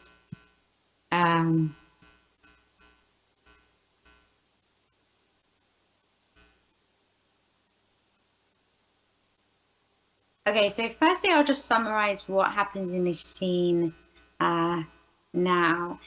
So it's second day of Chuseok. Ji Young thought she was going home to her family, but her sister-in-law arrives, and her mother-in-law tells her to bring more fruit out. And she's already exhausted, and she's been, just preparing food and cleaning up for the past couple of days. And there appears, if you just watch the film with the English subtitle, there appears then to be a confrontation where she asks to go home to her parents' house because, she's done enough, basically. It isn't quite the same in the Korean version, as many of you know, but it's important to say that even though the English subtitle version makes it actually not possible to understand that in this scene, Ji Young is having a kind of mental episode where she's thinking she's her own mother. It isn't possible to understand that from the English subtitle, but even though it is possible to understand that without the English subtitle, it's still fundamental, I think, to that the sociopragmatics of the verbal and the non-verbal are understood as a whole in order to be cohesive, in order for the narrative, the discourse, to be cohesive. So here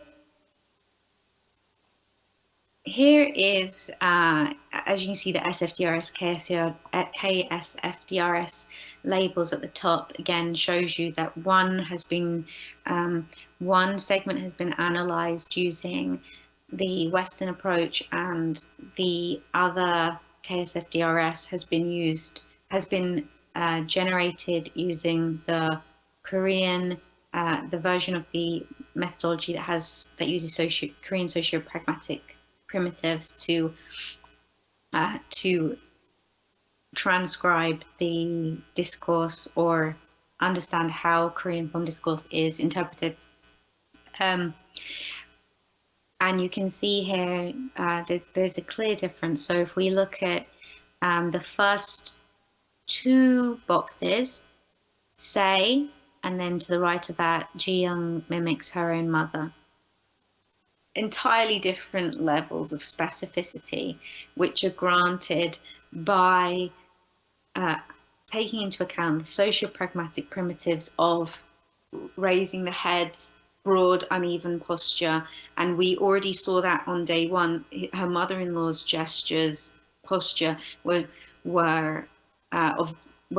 broad and high, whereas hers were low and small. So we're now seeing her employ those same gestures. Then when you take that in, as the scene progresses and we hear her call her mother-in-law Sabuin, or her mother-in-law and father-in-law Sadon, then what we begin to understand is that because that's a specific address term for one mother-in-law to speak to another, or one mother-in-law to speak to other parents-in-law, etc. We then get even further specificity. So she's not just confronting; she's also she isn't confronting at all. Actually, sorry, she's speaking. She believes that she is her own mother.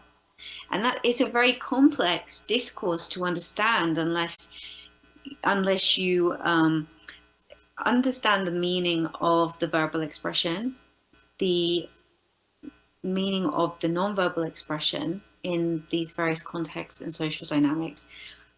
And a part of that is in order to understand the greater discourse, is to understand, to see the contrast, to see the contrast between day 1 and day 2 of Chuseok, because on day 1 she was behaving the opposite and she was fulfilling her communicative duties to her parents-in-law, whereas on day 2 she isn't. And then obviously Sabwin gives it that specificity. So without trying to translate all of these little segments, if we just go on to the next slide for a minute. So on the left-hand side in the box that says SFDRS, KSFDRS, on the SFDRS side, we see what the interpretation of the discourse structure is like if we approach through the Western model of analysis. Again, ignore all the logical symbols, they're not important. But what we can see is say, look, say, look, say, watch, say, angry, say, leave. And those actions, which are very much one after the other, we can see on the right how they're put together. So each of these relations, which are in the in Villefoyer's methodology, describe how we get from one segment of meaning to the other. And narration, lots of narrations with only a few results and some, parallels thrown in there. What that actually shows is just we're going from one action to the next, one action to the next. There's occasionally a result or consequence of something, so there's the result. But if we go over to the KSFDRS, the Korean version of the methodology that takes into account the socio-pragmatic primitives, what we see is, on the left-hand side, incredible specificity about what's going on. So mother-in-law is being inconsiderate. Ji-young has changed. Ji-young has changed. It specifically is interpretable based on the contrast from Chuseok day 1 to Chuseok day 2, and not just the contrast, but obviously before that there is certain expectations, so the social dynamic, the social pragmatic rules, and then them not being fulfilled. And then we see, Ji-young mimics her own mother. You can't get to that interpretation without understanding the address terms, which again are socio-pragmatic. And therefore, when they're used in this social dynamic, where they're not supposed to be, in this context, we can see that something's really wrong with Ji-young. And if we look on the right-hand side of the KSFDRS, what we see is result, explanation, result, explanation, result, explanation. And it's just all results and explanations.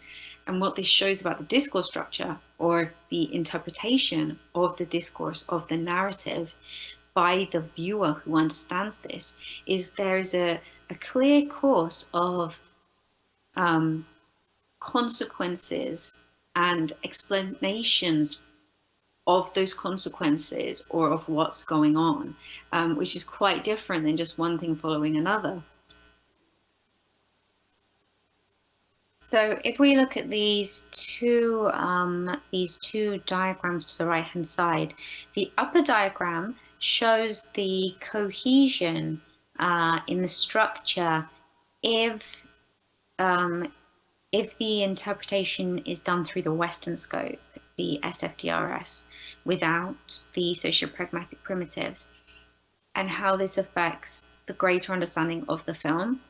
So if we look at like one of the, I think the first scene in the film where Daehyun wants to prevent the visit to his parents from taking place. Obviously at that point we don't know why. We think, oh, it's because he wants to be considerate to his wife because she'll have to do a lot of cooking, a lot of food preparation. We're not 100% sure, but anyone who knows about Chuseok will kind of have that basic idea from that scene. And then we see Ji-young working hard and missing her own family. And then we see and we think, oh, that's the reason for why he didn't want to go. Yeah, that's confirmed that. And then we see the result of that hard work and that feeling of mistreatment in her outburst. The result of that is Daehyun is then worried about her And then at the end of the film, like one of the final scenes where he confronts her and tells her, actually, you've been turning into your own mother for periods of time and not being aware of it at all. I mean, you're completely blindsided by it. So that's what happens if the interpretation or the analysis goes through a kind of the currently Western scope of film discourse analysis. But if you add Korean socio-pragmatic primitives, what you get is Daehyun wants to prevent the visit to his parents at Chuseok, which is the reason for that is confirmed when Ji-young has her outburst. The result is that Daehyun is worried and tries to find ways to make Ji-young's life better, to try to help her improve her condition without telling her. And then the reason for all of his concerns is, finally confirmed in their confrontation, where he explicitly tells her that she's been turning into her own mother. And that's much more cohesive. It makes more sense.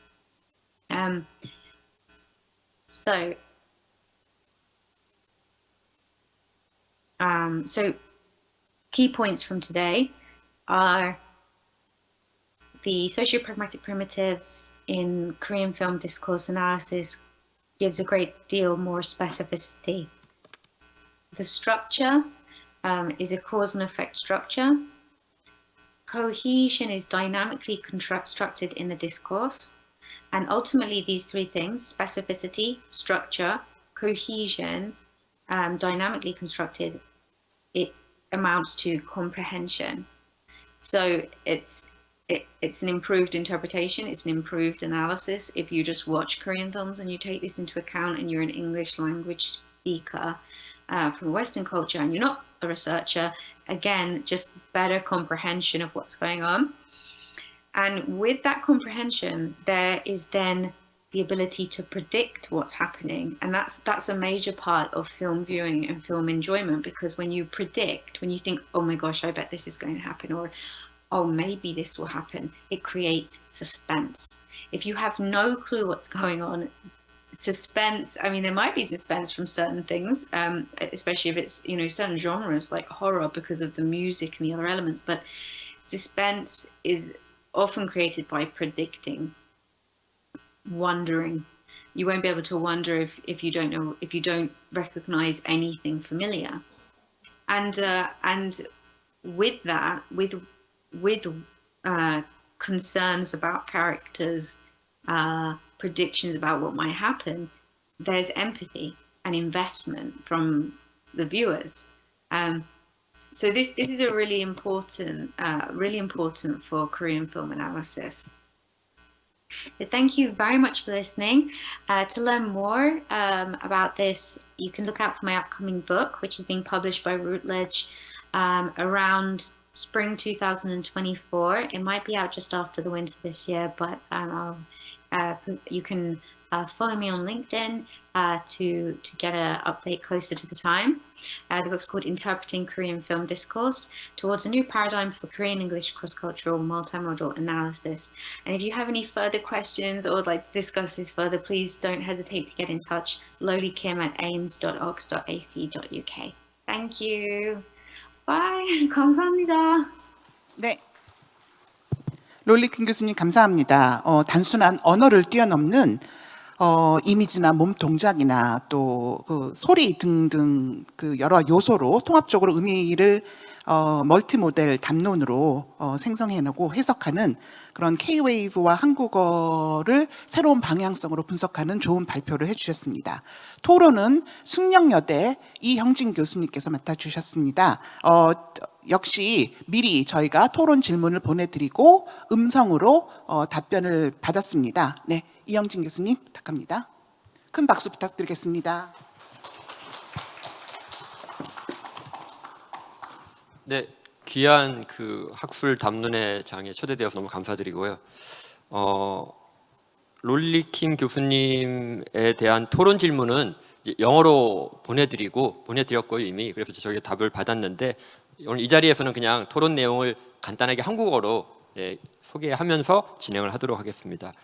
롤리킴 교수님 그 이제 발표를 들으면서 이게 그 이제 물론 분석 텍스트는 영화라는 그런 그 도구를 활용하시지만은 그런 어떤 영화에 등장하는 등장인물들의 어떤 관계성을 뭔가 좀 시스템적으로 이렇게 분석하고자 하는 그런 의도와 열정이 느껴져가지고 이걸 뭔가 좀 학문의 좀 담론으로 만들고자 하시는 그런 노력들이 엿보이셨던 것 같았어요. 그래서 굉장히 거기에 큰 의미를 이제 두면서 또 한편으로는 이 자리에 계셨으면 조금 더 다이나믹하게 좀 이야기를 주고받았으면 좋았을 텐데라는 아쉬움이 있지만은 어쨌든 현실적으로 여기서 제가 드릴 수 있는 질문 한 3가지를 준비해봤는데요.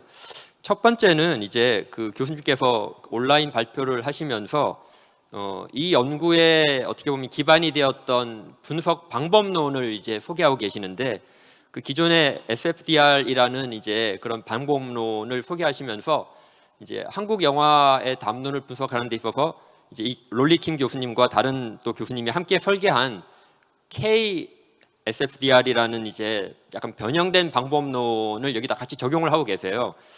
그래서 개인적으로는 왜 이렇게 KSFDR이라는 수정된 방법론을 꼭 만드셔야 됐을까라는 게 좀 많이 궁금했거든요. 그러니까 가장 큰 이유가 롤리킴 교수님이 설명하시면서도 이게 한국 문화의 특수성을 반영하는 과정에서 기존의 SFDR이 가지고 있는 약간의 서구 중심적인 관점의 한계를 극복하고자 이제 KSFDR이라는 거를 K라는 이니셜을 붙이셔가지고 만드셨다고 하셨는데 이제 개인적으로 생각하다 보면은 그렇게 되면은 뭐 일본의 경우에는 그러면은 JSFDR이라는 걸 만들어야 되고 중국의 경우는 CSFDR이라는 걸 만들어야 되고 그렇게 해서 각 나라의 문화의 고유성을 반영하기 위해서 이니셜이 붙다 보면은 결국 그 SFDR이라는 하나의 큰 어떤 분석 틀 자체의 의미가 사라질 수 있지 않을까.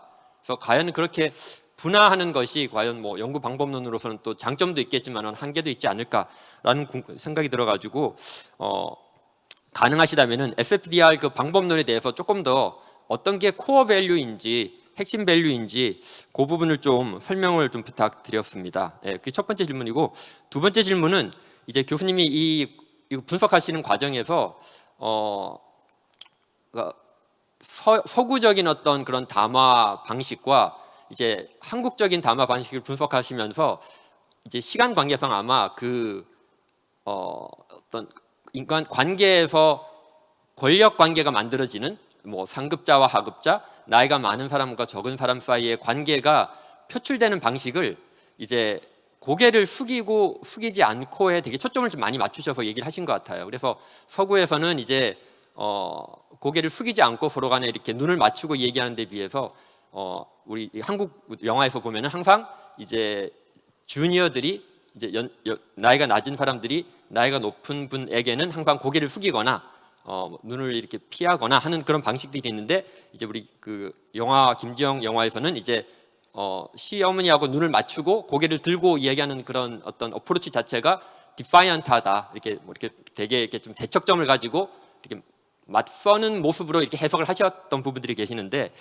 그러면서 예를 들었던 게 그 영화 그 악마는 프라다를 입는다 장면을 보여주시면서 서구에서는 이제 많이 다르다고 이렇게 설명을 해주셨는데 제가 그걸 보면서 생각이 들었던 게 제가 기억하기로는 그 영화 장면에서 그 비서로 나오는 그 앤 해서웨이가 그 앤디가 자기의 상사인 미란다 그 메릴 스트립의 역할 미란다에게서 고개를 들고 되게 당당하게 얘기를 하고 있고 오히려 그 메릴 스트립이 미란다와 눈을 맞추지 않고 이렇게 이야기를 하는 방식이 직장 상사가 자기 직원에게 하나의 뭐 권력적인 관계에서 그렇게 대한다기보다는 맥락적으로 보면은 메릴 스트립이 굉장히 부당한 요구를 많이 하고 있거든요. 거기서 굉장히 부당한 요구를 많이 하고 있고 그 부당한 요구에 맞서는 그 앤 해서웨이가 앤디가 되게 당당하게 자기 권리를 주장하는 그런 맥락이 크단 말이에요. 그래서 미란다 역할을 하는 메릴 스트립이 눈을 안 맞추는 이유가 본인이 상사기 때문에 상대방을 무시하는 맥락보다는 본인도 본인의 요구가 부당하고 적절하지 않은데 내가 보스이니까 시키는 대로 하라는 식으로 약간 피하는 맥락들이 더 있어 보여서 과연 그게 서구의 굉장히 일반적인 그런 그 아이 컨택이나 이런 커뮤니케이션의 관계라고 할 수 있을지 그리고 제가 최근에 봤던 한국 드라마에서도 그 형사 반장이 되게 부당한 요구를 하는데 그거를 거부하고 담당 형사가 형사 반장한테 막 대드는 장면들이 있었는데 똑같은 맥락이었던 것 같았어요. 밑에 하위 계급인 형사는 굉장히 당당하게 마주보고 대드는데 오히려 형사 반장은 자기도 위에서 수사를 접으라는 명령을 받았기 때문에 오히려 눈을 맞추지 않고 피하면서 메릴 스트립과 비슷한 모습을 보였던 걸 보면은 과연 이 부분들이 단순히 서구의 어떤 관계에서의 소통하는 방식과 한국에서 소통하는 방식의 하나의 일반적인 전형이라고 하면 할 수 있을까? 다시 말하면 맥락에 대한 고려가 좀 더 필요하지 않을까라는 그 부분에 대해서 한번 또 제가 궁금해서 질문을 드렸고 마지막으로는 그 비슷한 맥락에서 보면은 실제로 한국에서도 상사가 어떻게 보면은 취하는 자세와 직장 직원이 상사 앞에서 취하는 자세가 예를 들어서 직장 직원이 앞에서 고개를 숙이고 있다 하더라도 두 장면 똑같이 고개를 숙이고 있다 하더라도 사실은 고개를 숙이는 것이 반드시 상사에 대한 존경심이나 상사의 권위를 받아들여서 숙이는 게 아니라 정반대인 경우들도 굉장히 많이 있거든요. 근데 그렇게 정반대가 되는 상황들은 우리가 어떻게 아냐면은 단지 고개를 숙이느냐 숙이지 않느냐의 어떤 제스처로 보기보다는 실제로 어떤 대화가 오고 가는지에 대한 그런 어떤 맥락들에 대한 분석이 되게 필요하지 않을까라는 생각이 들어서 오히려 오늘 그 롤리 교수님의 발표에서는 조금 아쉽지만 아마 시간 관계상 그런 것 같은데 실제로 주고받는 대화에 대한 분석은 거의 없었다라는 맥락에서는 단순히 이런 제스처나 어떤 시선 맞춤, 고개를 숙이고 숙이지 않고의 어떤 그런 피지컬의 모습만 가지고 어떤 관계성을 분석하고 판단하기에는 좀 부족하지 않을까라는 생각이 들어서 그런 어떤 그 사이에서 주고받았던 대화의 맥락에 대한 중요성 이런 부분들도 한번 좀 고려해 주시면 어떠실까라는 맥락에서 질문을 드렸습니다. 네, 감사합니다.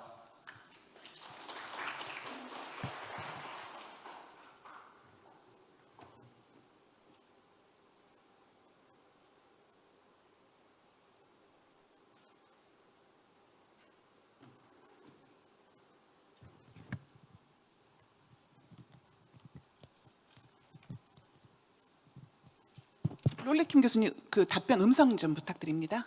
Thank you so much for your thought-provoking questions. In response to question one, firstly, just a little note to clarify on the development of the KSFDRS framework. So I developed KSFDRS in my doctoral thesis, and I am now writing a book on the subject with Routledge. I developed the KSFDRS by applying the socio-pragmatic rules for Koreans' use of verbal and non-verbal expressions, which were developed by me and Professor Kia in our earlier book, Understanding Korean Film, A Cross-Cultural Perspective. And those were applied to Dr. Janina Wildfeuer's multimodal film discourse analysis methodology. I began this journey with an interest in interpreting multimodal communication from a structuralist perspective, which was flawed because of the issue of grammar not extending beyond verbal language. However, I believe we understand multimodal communication regardless of it having a linguistic like grammar or not, because there are conventions, recognizable conventions in composition of multimodality and its contextualization and the need for certain knowledges in order to see and understand these communications. Dr. Wildfeuer's methodology and the pool of research it belongs to also argue this, and in her development of SFDRS, more specifically, she argues that interpretation is a logical process, a process of making sense. I agree completely, which is how it first came about that I latched onto SFDRS. However, while SFDRS is an excellent framework for looking at multimodality, how we construct and interpret it, the process is stripped of any culture and created through a Western scope, if any. It doesn't, for instance, account for the logic or reasoning of Korean multimodality or any other culture for that matter. And I ran several pilot studies testing SFDRS on Korean film and wrote one chapter on this with Professor Kia. and found that in the absence of socio-pragmatics, the actions and dialogue key in constructing discourse were ultimately ignored. The outcome was expected.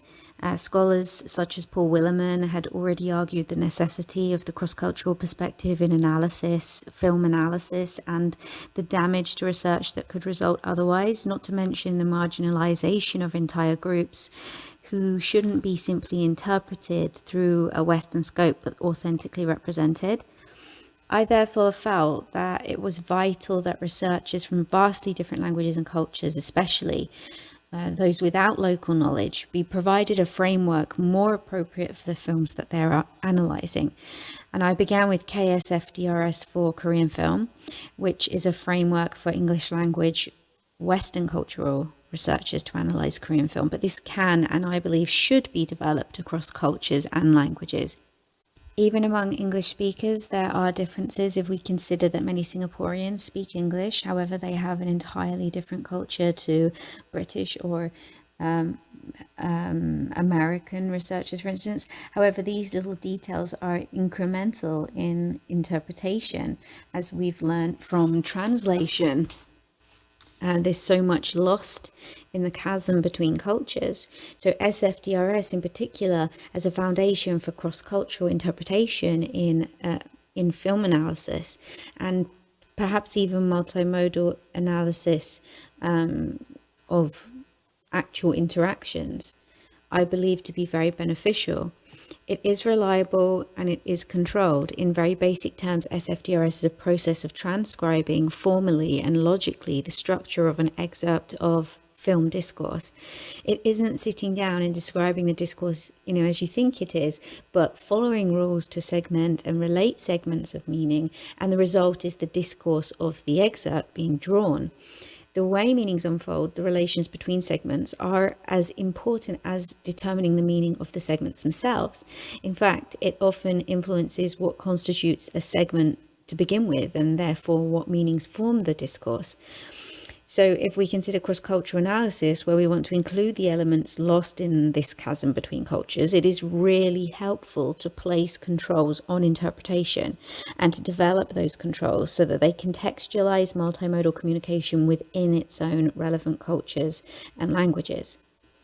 In response to question number 2, I think the answer to this question is probably no, because socio-pragmatic primitives have variation dependent upon context. In this particular segment from The Devil Wears Prada, we witnessed gesture and freedom of expression by the junior Andy that in Korea are acceptable for seniors and not juniors, and therefore would give way to the meaning of the meaning potential confrontation, even rudeness, while in the Western context, the equation of social dynamic and meaning in this context does not. It is acceptable for Andy to express emotion and preference, and to do so while making and maintaining eye contact. In fact, making and maintaining eye contact is a sign of integrity and something that's preferred. Miranda likewise employs gestures like avoiding contact and low voice volume, which would be more appropriate for a junior in a Korean context. Yet in the Western context, it's again very different. It shows her dismissiveness. It shows her seniority through that dismissiveness, the ability to do so without reprimand, her power, her lack of emotion, and making clear eye contact. Clear, direct eye contact. The only time she actually does that is when she wants to make sure Andy understands that she's serious about the consequences of her refusal. It isn't used to show her seniority. This is a key contrast because the governing factors in the socio-pragmatic primitives for predicting meaning potential are primarily hierarchy, intimacy and distance, and context. And there are some others as well, some things like, generational difference, but these are kind of the fundamental hierarchy: intimacy, distance, and context. And then in response to question 3, verbal socio-pragmatic primitives are as important as the nonverbal.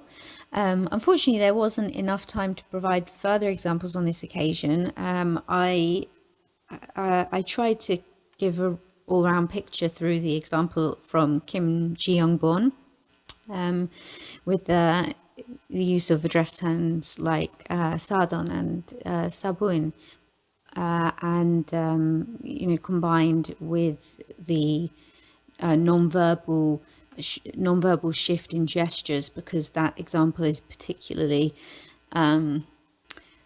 helpful on a number of different levels for demonstrating the benefit of this in Korean film analysis.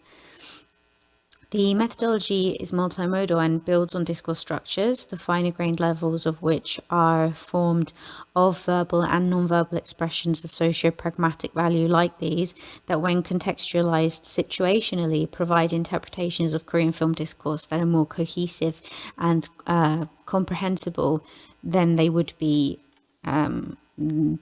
then the discourse would be without taking these into account.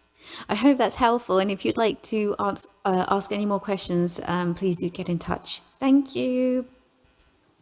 네, 롤리킴 교수님 감사합니다. K-웨이브와 한국어 번역이라는 주제로 비록 비대면이지만 진정한 국제학술대회의 면모를 갖추고 심도 있는 발표와 토론을 진행했습니다. 한국어와 한류, K-웨이브가 세계 속에서 얼마나 확실하게 지금 자리 잡고 있는지 두 분 교수님께서 잘 분석을 해 주셨습니다. 미리 영상을 녹화해 주시고 토론문까지 다 음성까지 보내주신 키어 교수님과 롤리킴 교수님께 감사를 드리고, 또 훌륭한 토론을 진행해 주신 한국외대 남원준 교수님, 숙명여대 이영진 교수님께 다시 한번 깊은 감사를 드립니다. 저희가 마무리하기 전에 주최 측의 안내가 하나 있습니다. 오늘 오후 폐회식이 4시 30분 5층 그랜드홀에서 진행이 되는데요. 폐회식 경품 추첨 행사가 있습니다. 경품이 아주 화려합니다. 1등은 아이패드 256기가이고요. 2등은 보스 QC45 무선 헤드폰이라고 합니다. 그리고 또 3등은 삼성전자 갤럭시 버드 블루투스 이어폰이라고 하니까 4시 30분에 꼭 폐회식에 참석해 주십시오. 네, 주최 측의 안내가 있었습니다. 오늘 단 한 가지 아쉬운 점이 있다면은 사실 그 롤리킴 교수님과 지은카이어 교수님께서 직접 이 자리에 참석을 못하셨다는 점입니다. 또 조금 더 현장감 있게 진행하기 위해서 줌이나 실시간 스트리밍을 통해서 연결을 해가지고 직접 청중들의 질문도 받고 했으면 좋았을 테지만 영국 옥스퍼드와 시차도 있었고요. 그리고 또 과거에 다른 학술 대회에서 그렇게 진행을 하다 보니까 이 영상이 끊기고 약간 좀 진행이 끊기는 난감한 상황을 제가 경험을 한 적이 있어서 오늘은 원활한 진행을 위해서 사전 녹화 영상으로 진행을 했습니다. 청중 여러분들의 양해 감사드립니다. 오늘 영상이 원활하게 잘 재생되게 도움을 주신 관계자 여러분들께 다시 한번 감사를 드리고요. 그리고 또 K 컨텐츠 번역을 통한 한국어 생태계의 확장이라는 주제로 점심 식사 후에 1시 30분부터 계속 우리 세션이 진행될 테니 1시 30분에 다시 이 자리를 차지해 주시면은 아주 재미있는 발표가 준비되었습니다. 이 세션을 위해서 많은 애를 써주신 동국대 번역학 연구소, 또 한국번역학회, 한국통역번역학회 많은 교수님께 진심으로 다시 한번 감사를 드립니다.